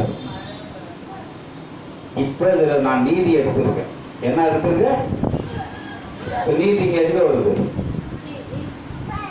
யாக்கோபு 1ஆம் அதிகாரம், அப்படி கையை வச்சுட்டு யாக்கோபு 1ஆம் அதிகாரம் 20வது வசனம். உங்களுக்கு எல்லாம் தெரியும் அந்த வசனம்லாம். வசனம் என்ன வசனம்? மனுஷருடைய கோபம் தேவனுடைய கோபத்துக்கும் தேவனுடைய நீதிக்கும் என்ன சம்பந்தம்? இப்ப சொன்ன முன்னாடி எல்லாமே சொன்னேன். கோபத்து இருந்தாக்க பரலோகம் போக முடியாது, பரலோகம் போக முடியாது. எத்தனை பேர் செத்து இருக்கான், எத்தனை பேர் உயிரா இருக்கான், எத்தனை பேர் இருக்கான். அவனோட கோபம் இருக்குமா இருக்காதான்? இருந்திருக்கும். ஆனா வேதம் தெளிவா சொல்லுது,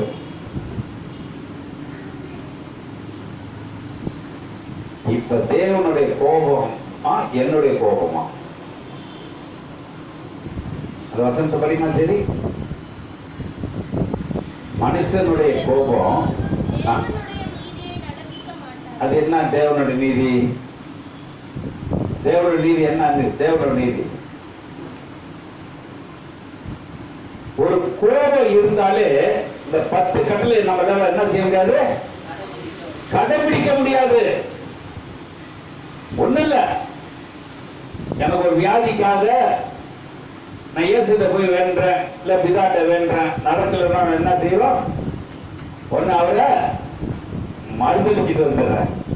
ஒரு சர்ச்சுக்கு போற கோவம் இருந்தா என்ன செய்யறோம்? வீட்டுல போற போட்டுட்டு படுத்துக்கிறோம். அந்த 10 கற்பனையில கோவத்தை வச்சு பாருங்க. அதனால சொன்னாரு, இந்த கோபம் இருந்தா கொலை செய்ய முடியும். என்ன செய்ய முடியும்? கொலை செய்யாது போட்டுருக்கா.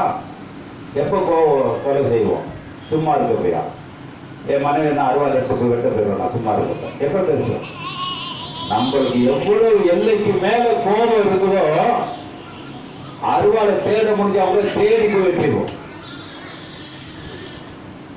அதனாலதான் ரொம்ப நாள் அந்த வசனத்துடைய அர்த்தம் என்னங்கிறது எல்லாத்துக்கும் சொல்லணுமே. அப்ப கோபம் இருந்தா தேவனுடைய நீதி 10 கட்டளை கடைபிடிக்க முடியாது. 10 கட்டளை கடைபிடிக்கிறத கோபப்படக்கூடாது. அவன் பொறுமையா சாந்த குணமா இருக்கும். அதனால சாந்த குணம் உள்ளவர்கள் பூமியை சுதந்திரித்துக் கொள்வார்கள்.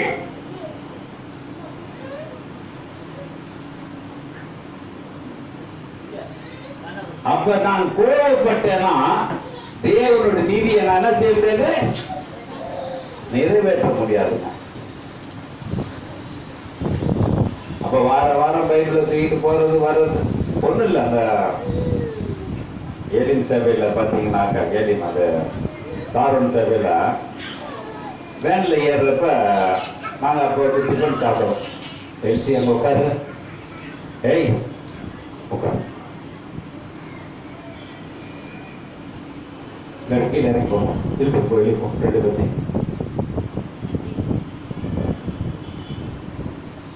வேதம் தெளிவா சொல்லிக்கிறது. அப்ப அந்த சபையில ஏற, அந்த வேன்ல ஏற முடியலங்கிறதுனால அந்த அம்மா கத்துது, நான் வயசானவனா இருக்க, நீ எல்லாம் முந்திட்டு வயசு உள்ள பிள்ளையெல்லாம் ஏறிக்கிறிய எங்க உள்ள. அவன் 1 மணி நேரம் 2 மணி நேரம் போதிச்சு, அதெல்லாம் எங்க வந்து முடிஞ்சிருச்சு?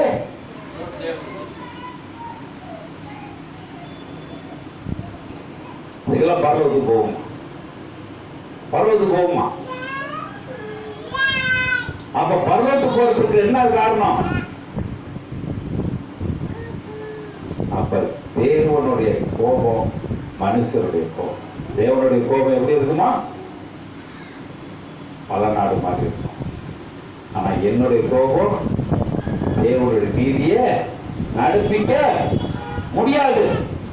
அப்ப நடப்பிக்கிறதுக்கு நான் என்ன செய்யணும்? அதான் சொல்றேன். மத்திய 5ஆம் அதிகாரம் 21வது வசனம் செய்து, கொலை செய்யாதிருப்பாயாக என்றும் கொலை செய்கிறவன்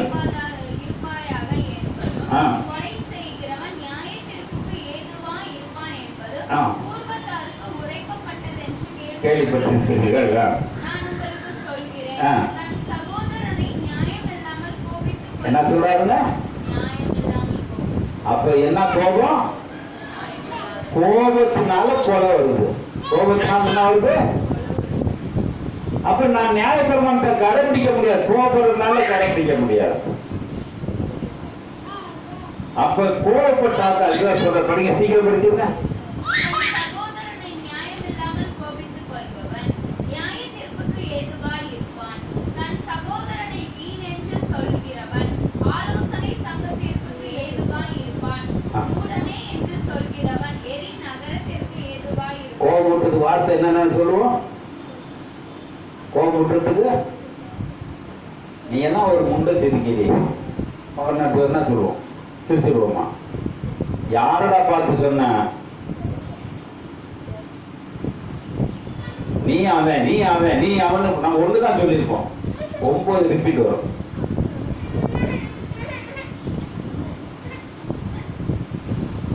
அந்த மேவசனத்தை படிமா சீக்கிரம். நான் உங்களுக்கு சொல்லுகிறேன், சகோதரனை நியாயம் இல்லாமல் கோபித்து சொல்லுகிறவர் நியாய பிரமாணத்துக்கு இருப்பான். தன் சகோதரனை வீண் என்று சொல்கிறவன் ஆலோசனை சங்க தீர்ப்புக்கு ஏதுவாய் இருப்பான். மூடனே என்று சொல்கிறவன் எரி நகரத்திற்கு ஏதுவாய் இருப்பான். ஆகையால் உங்கள் பலிபீடத்தில் உங்கள் காணிக்கையை செலுத்த வந்து உன் பேரில் உன் சகோதரனுக்கு குறை உண்டென்று அங்கே நினைவாயாக. அங்கே தான் பலிபீடத்தின் முன் உன் காணிக்கையை வைத்துவிட்டு போய் முன்பு உன் சகோதரனோடு ஒப்புரவாகி பின்பு வந்து உன் காணிக்கையை. இது யாருங்க செய்யறா? இன்னைக்கு சபைக்கு வராங்க, குடும்பத்துல எவ்வளவு பிரச்சனைகள் வந்திருப்பாங்க, குடும்பத்துல எவ்வளவு பிரச்சனைகள் இருக்கும். அவ்வளவு பிரச்சனை நம்ம என்ன செய்யறோம்? இங்க வந்து ஒரு நல்ல முக்காடு போட்டுக்கிட்டு என்னமே தெரியாத பத்தினி மாதிரி உட்கார்ந்து இதெல்லாம் சபையில பேசணுங்க. சபையில பேசணும். ஆனா சபையில பேசினாக்க ஆள் வராதுமாங்க. எனக்கு ஆளே வேணாம், யாரு கேட்கறதுனால என் லைவ்ல கேட்டு இருந்துன்னு அவ்வளவுதான். அப்ப நீங்க இந்த கோபம் இருக்குமா? நாள் கோபம் எப்படி இருக்குது? கோபம் குறைஞ்சிருச்சா? கோபம் குறைஞ்சிருச்சா? கோபத்தை எப்படி குறைப்போம்? எத்தனை தடவை மன்னிக்க சொல்லியிருக்காரு? கேட்டு மன்னிப்புறோமா? மன்னிப்போமா? கோபத்தை மன்னிப்போமா? தெரியாம பேசிட்டேன், தெரியாம செஞ்சுட்டேன், மன்னிச்சுட்டேன். என் மனைவி கேட்போம். மன்னிப்பு பேசுறோம், அடுத்த உடனே ஒரு சண்டை வரும். அதுக்கு கூட சண்டை போடுவா. காலில் எழுந்துட்டு எது மனசு வச்சுக்காரு வச்சுக்காரு. ராத்திரி கரைஞ்சிட்டானே எனக்கு தெரியாது. அது மட்டும் ஒரு மன்னிப்பு வீட்டு வந்து விட்ட போது. அப்ப இன்னைக்கு சிந்தனை எப்படி இருக்கும்? அப்ப சொல்றாரு, படிக்க சீக்கிரம் படிச்சிருங்க. ஆகையால் நீங்க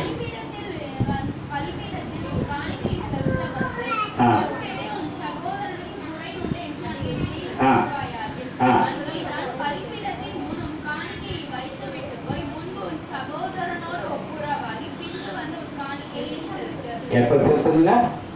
எப்ப செலுத்தணும்? ஒரு தசமா பாவம் போடுறியோ, கழுத போடுறியோ, 28 காசு போடுறியோ எனக்கு அது தெரியாது. ஆனா அவனோட இருக்க சகோதர மனைவி பிள்ளைகளோட சமாதானமா இருக்க எத்தனை பேர் இருப்பாங்க? காணிக்க போறாங்க எத்தனை பேர் இருப்பான்? நான் சொல்றது இதெல்லாம் விட்டுருவேன். காணிக்கல எவ்வளவு போய் சொல்லி வாங்குறமோ தெரியாது. 5க்கு 50 வாங்கி காணிக்க போறது தப்பா ரைட்டா?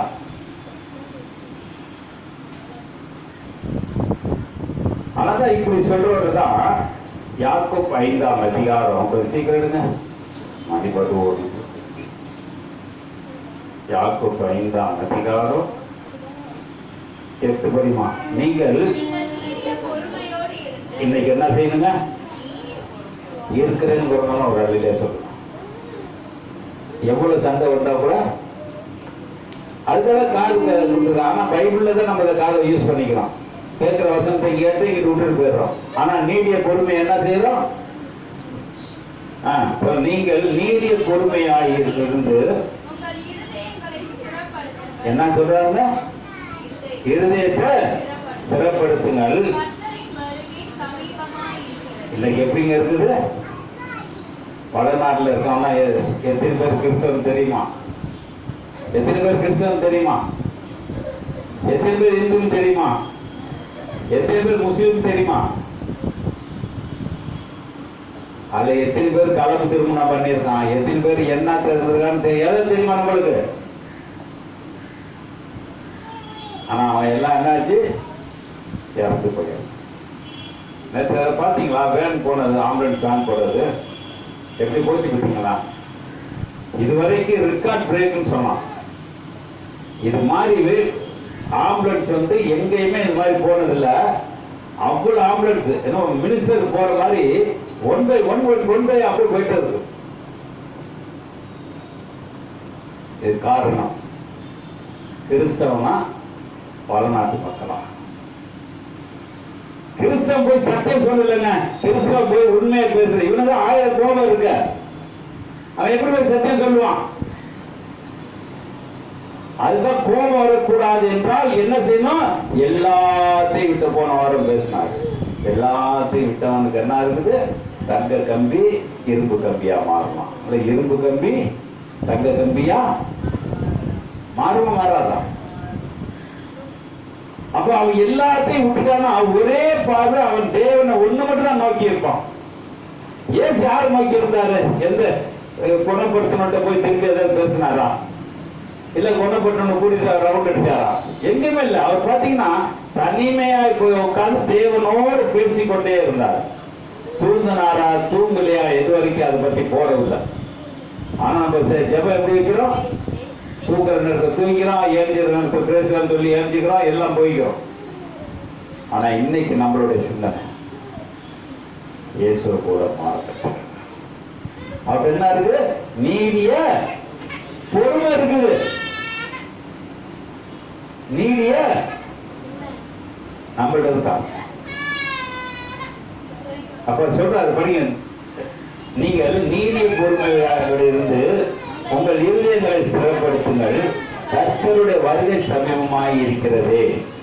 என்ன சொல்றாரு? இருக்கிறது முற்றுப்புள்ளியா? அது என்னது? இந்த தொடர்ச்சி இருக்கு. அப்ப நீ சாக முன்னாடியும் என்ன செய்யணும்? இந்த வசனத்தை கடைபிடிக்கணும். பிரதர் சொன்னாரு. என்ன சொன்னாரு? யாக்கோபு 1ஆம் அதிகாரம் 21, 22 படிச்சிருந்தோம்.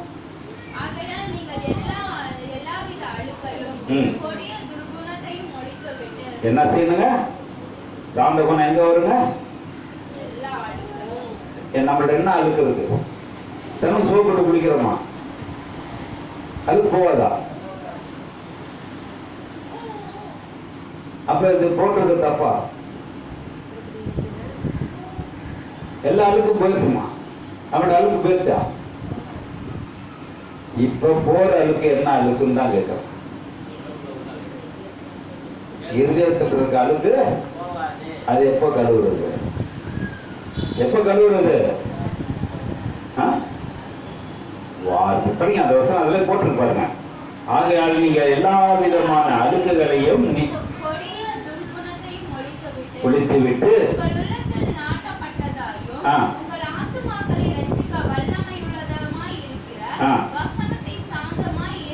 என்னங்க சொல்றாருங்க? கோபத்துக்கு என்ன வேணும்? மருந்து வசனம் வேணும். வசனம் இல்லைன்னா என்ன செய்வோம்? கட்டம் சொல்லுவோம். நான் சேட்டு வீட்டில் வேலை செஞ்ச பொழுது எனக்கு ரொம்ப கூட பிறந்த பிறப்பு மாதிரி ஒரு சேட்டு. இந்த சின்னோடு ஏற்கனவே சொன்னா அந்த சின்னோடு தண்ணி மோட்ரு அது நான் பார்த்தது கூட இல்லை. அந்த மோட்டருக்கான அப்போ எலக்ட்ரிக் வேலை நான் தான் செஞ்சேன்னா என்ன சொல்லி அந்த சேட்டு சொன்னாங்க. அது அன்னைக்கு விலை வந்து வெறும் 300 ரூபா. நான் அந்த காசை தூக்கி எறிஞ்சிட்டு நம்ம என்னை வேலைக்கு கூப்பிட்டாருன்னு வீட்டுக்கு வந்துட்டேன். அவர் பேர் இறந்துட்டார். அவர் பேர் கோட்டஞ்சி. அப்பதான் அவர் ஒரு வார்த்தை சொன்னாரு, ஸ்டீவன் அப்படி செஞ்சிருந்தா நான் அந்த மோட்டருக்கு நான் 100 மோட்டர்னா நான் வாங்கி தரேன். என் மேல எவ்வளவு நம்பிக்கை வச்சிருந்தாரு? கடைசியில ஒரு வாரம் நான் அங்க வேலை செய்ய போல, ஒரு வாரம் 10 நாள் கழிச்சு ஒரு சித்தாளம்மா அதை எடுத்துட்டு போய் அதை கொண்டாந்து திருப்பி வச்சாச்சு. வச்சுட்டு அவன் சேர்த்து வந்து அழுவாத குறையா சொல்றான், நீ வந்து வேலையை முடி, வேலையை முடி, இனிமேல் தள்ளி காசு கொடுத்தா கூட அந்த இடத்துல நானு வேலை செய்ய மாட்டேன். அப்ப எனக்கு அவங்களெல்லாம் எந்த ரொம்ப கடைசி வரைக்கும் சாகிற வரைக்கும் நெருங்கி நடந்தாங்க. நான் வேலை செய்யல ஒழிஞ்சு அவங்களுக்கு என்னை பார்க்கறப்ப என்ன இருந்துச்சு, பொய் குற்ற உணவு சொல்லிட்டு. அப்ப எனக்கு வசனம்லாம் தெரியாதுங்க, ஆனா உண்மையா நடக்கணுங்கிற ஒரு வார்த்தை மட்டும் என்கிட்ட எப்போது இருக்கும். நான் நல்லா தண்ணி போடுவேன், தண்ணி போட்டா கூட உண்மையா இருக்கணும்னு ஆசைப்படுவேன். வேலையிலும் சரி எதுலையும் சரி நல்லா தண்ணி போட்டா கூட இப்படிதான் இருக்கணும், இப்படிதான் இருக்கணும் அறிவுரை சொல்லுவேன். ஆனா இன்னைக்கு வேலை இருக்க நான் எவ்வளவு அறிவுரை சொல்றேன். அதான் சொல்றாரு, படிக்கிறது சீக்கிரம் படிச்சுங்க. வஞ்சியாதபடி நம்ம எப்படி இருக்குமா மாத்திரம் அல்லாமல் இப்ப செய்ய கூடாது என்ன இருக்கு நம்மளுக்கு, திருவசனத்தை ஏற்றுக்கொள்ள முடியாததுக்கு என்ன காரணம், நம்மளுக்கு என்ன இருக்குது, நம்மளுக்கு என்ன இருக்குது அது படிங்க, அடுத்த வசனம் படிங்க. ஏனென்றால் ஒருவர் திருவசனத்தை கேட்டு அதன்படி செய்யாதவனால் கண்ணாடியிலே தன் அப்ப நம்ம கோவப்பட்ட மூஞ்சிக்கும் சாந்த குளம் மூஞ்சிக்கும் எவ்வளவு வித்தியாசம் இருக்கு, எப்படி இருக்கும் இருக்குமா? நம்ம கோவப்படுற எப்படி இருப்போம்? இப்ப மாத்தாள் வரிசையில வந்து திட்டுறேன்னு வச்சுக்க, அந்த நேரத்துல போய் மூஞ்சியை பார்த்தா எப்படி இருக்கும்?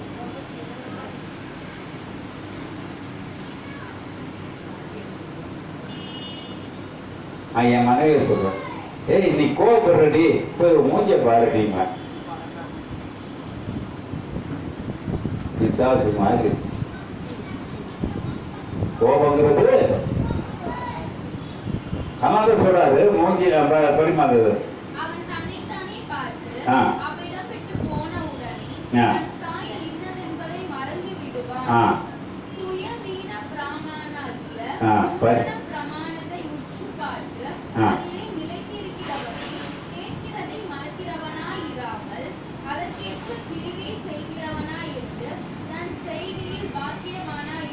எப்படிங்க இருப்பாங்க? அவசரம் கடைசி வரைக்கும் படிச்சிருப்பான். உங்களில் ஒருவன் என்ன இருக்குதுங்க, கோபத்துக்கு காரணம் என்ன இருக்குது? நான் இதெல்லாம் பார்க்கல, இப்ப இதெல்லாம் எடுத்து கொடுத்தாங்க, 2 பேரும் எடுத்து கொடுத்தாங்க வசனத்தை. ஐயோ பாதி எடுத்து கொடுத்தாரு, வர்ஜில் பாதி எடுத்து கொடுத்தாரு. அதை வச்சுதான் என் வண்டி ஓடுது. அப்ப படிச்சிருங்க, சீக்கிரம் படிச்சிருங்க.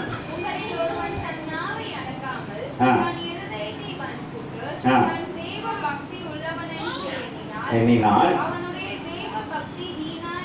இப்ப நம்ம தான் எப்படி உட்கார்ந்துருக்கோம், சபையில எப்படி உட்கார்ந்துருக்கோம், சபையில எப்படி உட்கார்ந்துருக்கோம்? நம்ம விசுவாசின்னு சொல்லலாமா? படிச்சிருங்க, சீக்கிரம் படிச்சிருங்க. விதவைகளும்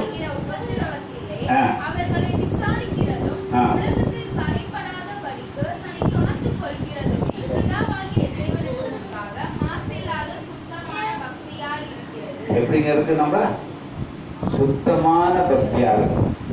அப்ப இவ்வளவு கோபத்துல நாம் பக்தியோட பேசலாமா? பேசலாமா? அப்ப கோபம் எங்க இருக்குது? கோபம் எங்க இருக்குது? கோபம் நம்மகிட்ட இருக்கா இல்லையா? கோபம் இருக்கா இல்லையா? பாருங்க, ஒரே ஒரு சம்பவத்தை சொல்லி முடிக்கிறேன். தானியல் ஆகமம், அது இன்னும் கூட படித்து முடிச்சிடலாம்.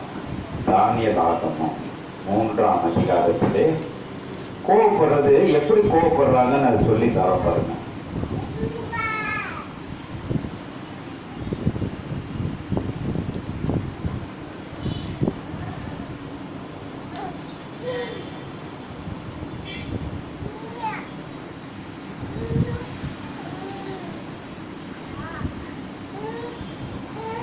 தானியல் 3:16 படிமா.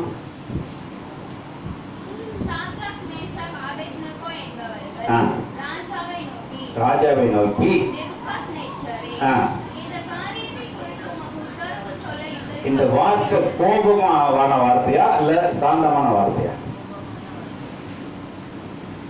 அவன் சொல்றான் இந்த சிலையை கும்பிடுன்னு சொல்றான். இவங்க சொல்றாங்க என்ன சொல்றாங்க? அது படி மாத்திக்கிறோம். நாங்கள் ஆராதிக்கிற எங்கள் தேவன் 14 படி சாத்ராக் மேல ஆபேத்நேகோ என்பவர்கள் அபேத்நேகோ என்பவர் ராஜாவை நோக்கி நேபுகாத்நேச்சரே, ஆ. இந்த காரியத்தை குறித்து உமக்கு உத்தரவு பேர் சொல்லி கூப்பிடுறான். எப்படி கோபப்பட்டு கேட்கிறான்? அது கோபம் வருதா? கோபம் வருதா? ஆனா பொறுமையா சொல்றான். ஒரு கோபத்தை எப்படி அடங்கணும்? உனக்கு கோபம் இருக்கலாம், அது பொறுமையா சொல்லு. பொறுமையா சொல்ல கத்துக்க. இல்லம்மா இங்க வச்சிருந்த பொருளை காணாமா, நீ பாத்தியா, நீ தாண்டி எடுத்திருப்ப, நீ தான் இங்க அங்கிருந்து அலைஞ்சிட்டு இருந்த. எப்படி சொல்லுவான்? சொல்றது இயற்கை தானே. என்னை மோட்டு பண்ண மாதிரி. அப்ப சாந்தமா சொல்ல கத்துக்கங்க. அவன் ராஜாவை திட்டுறான். எப்படி திட்டுறான்? நேபுகாத்நேச்சரே, நீ வணங்குறது, நீ வச்சிருந்த சிலை நான் கும்பிட மாட்டேயா. அதற்கு பேசல, பொறுமையா சொல்றோம். படிங்க, சீக்கிரம் படிச்சிருங்க. நேபுகாத்நேச்சரே, ஆ. இந்த காரியத்தை குறித்து உமக்கு உத்தரவு சொல்ல எங்களுக்கு அவசியம் அவசியம் இல்ல. பார்த்தீங்களா என்ன சொல்றான்? இது வந்து ராஜா கோவம் வருமா வராதா? இதனாலதான் அவன் என்ன செஞ்சான்? 7 மடங்கு சூடாகணும். எந்த வார்த்தைக்கு? இந்த வார்த்தைக்கு அவனா கோவப்பட்டான். ஆனா இவன் கோபமான வார்த்தையை சாந்தமா சொன்னான். நம்ம இப்ப எப்படி பேசுக்கலாம்? கோபமா பேசலாமா சாந்தமா பேசலாமா? எப்படி பேசலாம்? ஒரு முற்றுப்புள்ளியை இன்னைக்கு வைப்போம். எப்படி வைப்போம்? சாந்தமா பேசுவோமா இல்ல கோபமா பேசுவோம்? என் வீடு மட்டும் யோகியம் இருக்கிறீங்களா? என் வீட்டுல ராத்திரி 2 மணி கூட சண்டை நடக்கும். அதை பத்தி நான் கவலைப்பட மாட்டேன். ஆனா வசனத்தை பேசிடுவேன். படிச்சு முடிஞ்சு சீக்கிரம். நாங்கள் ஆராதிக்கிற எங்கள் தேவன் என்ன சொல்றாருங்க? நாங்கள் ஆராதிக்கிற சாந்தத்துல அதிகாரத்தை சொல்றான் பாருங்க. நான் ஆராதிக்கிற எங்கள் தேவன் எங்களை தப்புவிக்க வல்லவராய் இருக்கிறார். அவர் எரிகிற அக்கினிக்கும் ராஜாவாகி உம்முடைய கைக்கும் நீங்களாகி விடுவிப்பார். விடுவிக்காமல் போனாலும் நாங்கள் உம்முடைய தேவர்களுக்கு ஆராதனை செய்வதுமில்லை. அப்ப கோபம் இருக்குமா சாந்தம் இருக்குமா? சரி கொடுங்க, காணா போயிடுச்சு, சரி வாங்கிக்கலாம். விட்டு கொடுக்கக்கூடிய காரியம் வருமா? சாத்ராக் மேல ஆபேத்நேகோ. இப்ப கோபம் என்ற என்ன செய்வோம்? கோபம் எப்படி இருந்தாங்க? தேவனுடைய நீதியை நல்லா கேட்டு. கோபப்பட்டீங்கன்னா 10 கற்பனை நீங்க கடைபிடிக்க முடியாதுங்க. அது நல்லா மனசு வச்சுக்காது. எனக்கு பேசுறதுக்கு நேரம் இல்லை. எல்லாரும் ஒவ்வொரு கற்பனைக்கும் ஒவ்வொரு கதை சொல்லிட்டு போயிடும். 10 கற்பனைக்கு 10 கற்பனை சொல்லிட்டு போயிடும். ஆனா என்ன செய்ய முடியல? கடவுளே மாத்திட்டு உருவத்தை கும்பிட போயிடுவோம். கடவுளே மாத்தி பரிசுத்த குலைச்சலாக்கிட்டு போயிடுவோம். கோவப்பட்டோம்னா அடுத்தவங்க மட்டும் இழுத்துட்டு போயிடுவோம். அது எல்லாம் அந்த 10 கற்பனையும் அந்த கோபத்துல எல்லாமே அடங்கி இருக்குது. அதனால யாக்கோபுக்கு எப்படி அறிவு வந்துச்சோ தெரியாது. ஆனால் கோபப்படுறவன் தேவனுடைய நீதியை நடப்பிக்க முடியாது. இப்படி நடப்பிக்கவன் தான் ஞானஸ்தானம் எடுக்கணும். ஞானக்கிறவங்க தான் திருவிருந்து எடுக்கணும், காணிக்க போடணும், எல்லாம் செய்யணும். ஆனா ஒருத்தர் கூட இல்லை. ஆனா எல்லாம் பொய்யா இருக்கனால பொய் கிறிஸ்தவரை வச்சு கும்பிட்டு இருக்கோம். நம்மளால அவரை இயேசுவை என்ன ஆச்சுடும்? பொய்யா ஆக்கி வச்சிருக்கிறோம். ஆனால் நீ உண்மை உள்ளவனாயிரு. கொலைசேரி படிச்சு முடிச்சிருவோமா? என் சின்ன எப்போது படிச்சது கடைசியில படிச்சிருவோம். 3ஆம் அதிகாரம் 7 to 10 வரைக்கும் படிச்சு முடிச்சிருவோம். நீங்கள் முற்காலத்தில் அவர்களுக்குள்ளே சஞ்சரித்த போது யாருக்குள்ள கோபப்படக்கூடாது நான் வாழ்க்கையை ஓட்டியிருக்கேன். அவர்களுக்குள் நான் சஞ்சரித்த பொழுது அவைகளை செய்து கொண்டு வந்தீர்கள். இப்பொழுதோ கோபமும் என்ன சொல்றாருங்க? என்ன சொல்றாரு? அதை மட்டும் மெயின்டைன் பண்ணிக்கலாம். இப்ப நம்ம இன்னைக்கு என்னத்தை விடலாம்? கோபமும் அது மட்டும் நீளமா சொல்றாங்க பார்த்தீங்களா? கோபமும் அப்படி நீட்டி பேசி பாருங்க. கோபமும் உங்கள் வாயில் பிறக்கலாகாத தூஷணமும் வம்பு வார்த்தைகளுமாகிய இவைகளை விட்டு இந்த கோபர்களால் என்ன வருது? மூர்க்கம் வருது, பொறாம வருது, தீய வார்த்தை வருது, எல்லா வார்த்தையும் வந்துடும். ஐயோ பேசிட்டா போய் நான் அங்கே சொல்லுவேன், போதிக்காதம்மா, நான் ஒரு பைபிள் படிச்சுட்டு இந்த வார்த்தையெல்லாம் பேசிட்டேன். அதனால சிந்திங்க, இருதயத்தோட சேர்த்துக்கணும். நான் படிங்க, சீக்கிரம் படிங்க. இப்பொழுதோ கோபமும் மூர்க்கமும் பொறாமையும் உங்கள் வாயில் பிறக்கலாகாத தூஷணமும் வம்பு வார்த்தைகளுமாகிய இவைகளை விட்டு விடுங்கள். ஒருவருக்கொருவர் பொய் சொல்லாதீர்கள். பழைய மனுஷனையும் அவன் செய்கைகளையும் களைந்து போட்டு தன்னை சிருஷ்டித்தவருடைய சாயலுக்கு ஒப்பாய் பூரண அறிவுடையபடி புதிதாக்கப்பட்ட புதிய மனுஷனை தரித்துக் கொண்டிருக்கிறார்கள். இப்ப என்ன இருக்கு? நம்ம என்ன புதுசா இருக்கலாமா, பழசா இருக்கலாம்? புதுசா இருக்கலாமா, பழசா இருக்கலாமா? இப்போ சொன்னார் பாட்டு 7 மாசம் முடிஞ்சு 8வது மாசம் நம்மளுக்கு இது வருஷம். ஜனவரி தான் வருஷம் நினைச்சுக்காதீங்க. நான் ஒவ்வொரு தடவையும் சொல்லுவேன், எனக்கு இந்த ஆகஸ்ட் மாசம் ஜனவரி, ஆகஸ்ட் பிறந்திருக்கா எனக்கு ஜனவரிங்க. இந்த மாசத்தை நான் கடைபிடிக்கணும். அதனால எந்த கோபம் இருக்குதான், ஒரு நிமிஷம் கண்களை முடிச்சேன். கோபம் இல்லாத யாரும் இல்லை. நான் மட்டும் யோக்கியம் இல்லை, நான் ஒரு பெரிய வானத்துல குதிச்சவன் அல்ல. கோபம் எனக்கு இருக்குது. நானும் அடக்குமுறையை பார்த்துட்டு தான் இருக்கேன், அடக்கி கொண்டு தான் இருக்கிறேன். அதனால ஒரு நிமிஷம், ஐயா, இந்த கோபங்கிற பிசாசு என்னை விட்டு போகட்டும். கோபங்கிற பிசாசு என்னை விட்டு போகட்டும். வயசானாலும் சரி, வாலிபனா இருந்தாலும் சரி, யாரா இருந்தாலும் சரி, விட்டு கொடுப்போமா, விட்டு கொடுப்போமா. ஒரு நிமிஷம் கண்களை ஆண்டவரே, எனக்கு எவ்வளோ காரியங்கள் செய்திருக்கிறேன், எவ்வளோ காரியங்கள் செய்திருக்கிறேன். ஆனா எனக்கு கோபம் தான் என்ன என்னால நிறுத்திக்க முடியல. இதை அப்படி பேசிடுறையா, வேண்டாம்.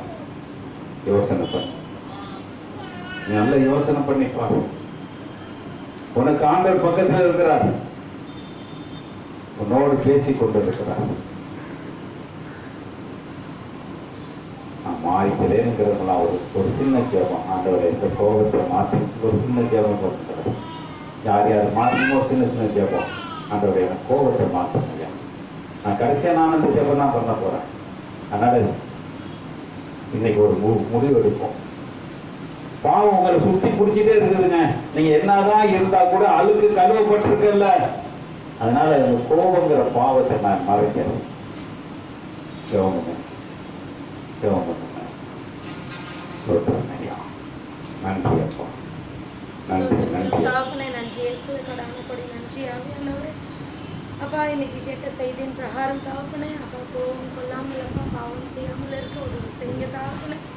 அப்பா வாயின் வார்த்தையினால, அப்பா கோவப்பட்டு பேசுறதுனால, அப்பா மற்றவங்களுக்கு துன்புறுத்தலாக இருக்குது தாப்பனே, ரொம்ப ஹர்ட்டிங்காக இருக்குது தாப்பனே. அப்பா அந்த கோபத்திலேருந்து விடுபட, அந்த கோபமான சூழ்நிலையிலேருந்து விடுபட, கோபத்தை கட்டுப்படுத்த, அப்பா கோபத்திலேருந்து விடுபட உதவி செய்யுங்க தாப்பனே. அப்பா கோபமான வார்த்தைகள் எவ்வளோ சொல்லியிருந்தாலும் அப்பா மன்னித்து, அப்பா என்னை மனந்திருப்பினதற்காக நன்றியோடு ஸ்தோத்திரிக்கிறேன் தாப்பனே. அப்பா கோபத்திலேருந்து விடுதலை ஆக்குங்க தாப்பனே. அப்பா கோபமான பிசாசானவனை கட்டி முறியடிக்கிறோம் தாப்பனே. அப்பா எந்த ஒரு சூழ்நிலையிலும் கோபப்படாம, அப்பா பொறுமையை கையாள உதவி செய்யுங்க தாப்பனே. கோபத்தை எடுத்து போட்டதற்காக நன்றி. இயேசு கிறிஸ்து நல்ல பிள்ளை நாமத்தினால ஜெபிக்கிறோம் எங்கள் ஜீவனும் நல்ல தகப்பனே.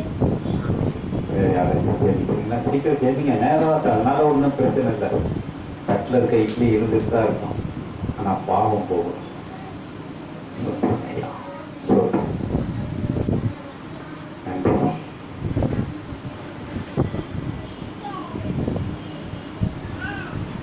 இந்த கோபத்துக்கு மட்டும் ஜெபம் பண்ணுங்க, கோபத்துக்கு மட்டும் ஜெபம் பண்ணுங்க.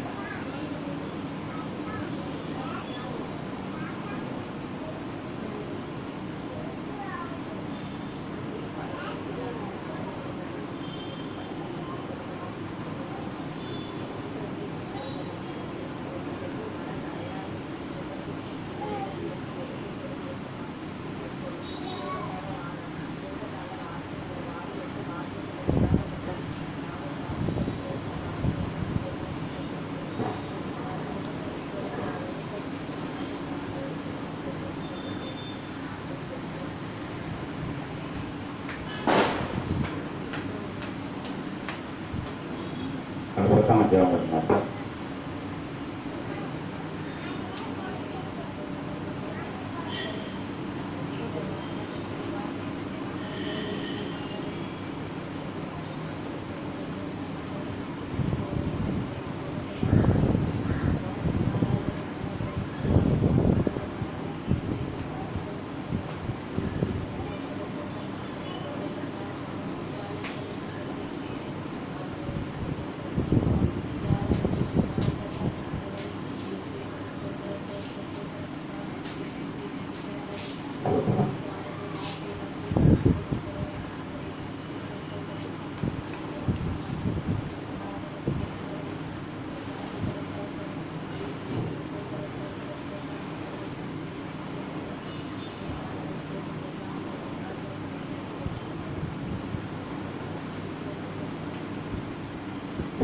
செய்து வச்சுட்டு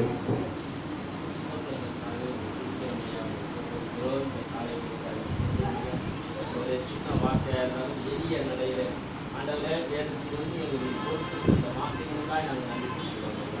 ஆண்டவரே நாங்கள் கோபப்படக்கூடிய காரியங்கள் எவ்வளவோ இருக்கிறது, கோபப்பட வேண்டிய காரியங்கள் எவ்வளவோ இருக்கிறது ஐயா. ஆண்டவரே வேதத்துக்காக நாங்கள் கோபப்பட்டுக்கிறோம். இந்த வேதத்துக்காக நாங்கள் கோபப்பட்டிருக்கிறோமா இதை நாங்கள் யோசித்து பார்த்தோம். ஆண்டவரே எல்லாமே வீணாக இருக்கிறது ஐயா. மாய் என்று சொன்ன தேவன் ஆண்டவரே இந்த பலிபீடத்துக்கு நேராய் ஆண்டவரே இருதயத்தின் நிர்விசாரங்களை ஒரு பலிபீடத்துக்கு நேராக நாங்கள் ஒப்படைக்கிறோம். ஆண்டவரே நாங்கள் ஒருவருக்கு ஒரு தேசிய மாற்றியவர்கள் பலிபீடத்துக்கு நேராக நாங்கள் ஒப்படைக்கிறோம் ஐயா. ஆண்டவரே சாந்தமும் மனத்தாழ்ச்சியும் உள்ளது என்று மனத்தாழ்ச்சி உள்ளவர் என்று சொன்னீரேன். ஆண்டவரே உண்மை போல நாங்கள் வாழ முடியாது. நாங்கள் மனிதர்களாக இருந்து ஆண்டவரே ஏமாற்றக்கூடிய மனிதர்களாக இருந்து நாங்கள் வாழ்ந்து நாங்கள் எங்கள் வாழ்க்கையை கொடுக்கிறோம் ஐயா. ஆண்டவரே உமக்குள்ள ஒரு குணத்தை, உமக்குள்ள ஒரு உமக்குள்ள அந்த பெரிய குணத்தை சின்ன இதயத்திலே ஆண்டவரே விதைப்பதற்காக மக்கள் நாங்கள் நன்றி செலுத்துகிறோம். விதைப்பதற்காக நாங்கள் நன்றி செலுத்துகிறோம் ஐயா. ஆண்டவரே கோபம் கொண்டாலும் சூரியன் அஸ்தமிப்பதற்கு முன்னாலே ஒருவருக்கு ஒரு சமாதானமாக இருக்கிற வார்த்தையின்படி ஆண்டவரே நாங்கள் சூரியன் அஸ்தமிப்பதற்கு முன்னாலே எவ்வளோ பேர் தங்களுடைய வாழ்க்கையை முடித்துக் கொண்டிருக்கிறார்கள். நாங்கள் எங்களுடைய வாழ்க்கையை முடித்துக் கொள்வோமா என்று சொல்லி யோசனை செய்த நேரங்கள் உண்டு ஐயா. ஆண்டவரே இந்த கோபத்தை குறித்து வேறு எளிய நடையிலே போதித்த வார்த்தைகளுக்காக நன்றி செலுத்துகிறோம். போதித்த எங்களுடைய ஊழியக்காருக்கும் ஆண்டவரே நீ வாழ்க்கையை நீ பலமாக்கக்கூடிய நல்ல வார்த்தைகளை கருத்து இன்னும் போதிப்பதற்காக நமக்கு சொல்கிறோம். நீ ஆயிரம் அவர் உமது கருத்திலே இருக்கிறார் ஐயா. ஆண்டவரே உமது கருத்திலே இருக்கக்கூடிய அவருக்கு ஆண்டவரே நீ எதை போதிக்கணுமோ போதித்து நல்வழிப்படுத்தக்கூடிய நல்ல சிந்தனைகளை இருந்தால் அவருக்கு மாத்திரமல்ல அவரோடு வழி நடக்கக்கூடிய எங்களுக்கும் அதன்படி வாழ எங்களுக்கு குறிப்பிட்டார் ஐயா. வழி நடக்கும் கிறிஸ்து நாமத்தில் ஜெபிக்கிறோம்.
பாட்டு பாடி முக்கிய சர்வ வல்லவர் என் சொந்தமானார், சாவை வென்றவர் என் ஜீவனானார். சர்வ வல்லவர் என் எஜமானன், சாவை வென்றவர் என் மணவாளன். ஆஹா இது அதிசயம்தானே, ஓஹோ இது உண்மைதானே. ஆஹா இது அதிசயம்தானே,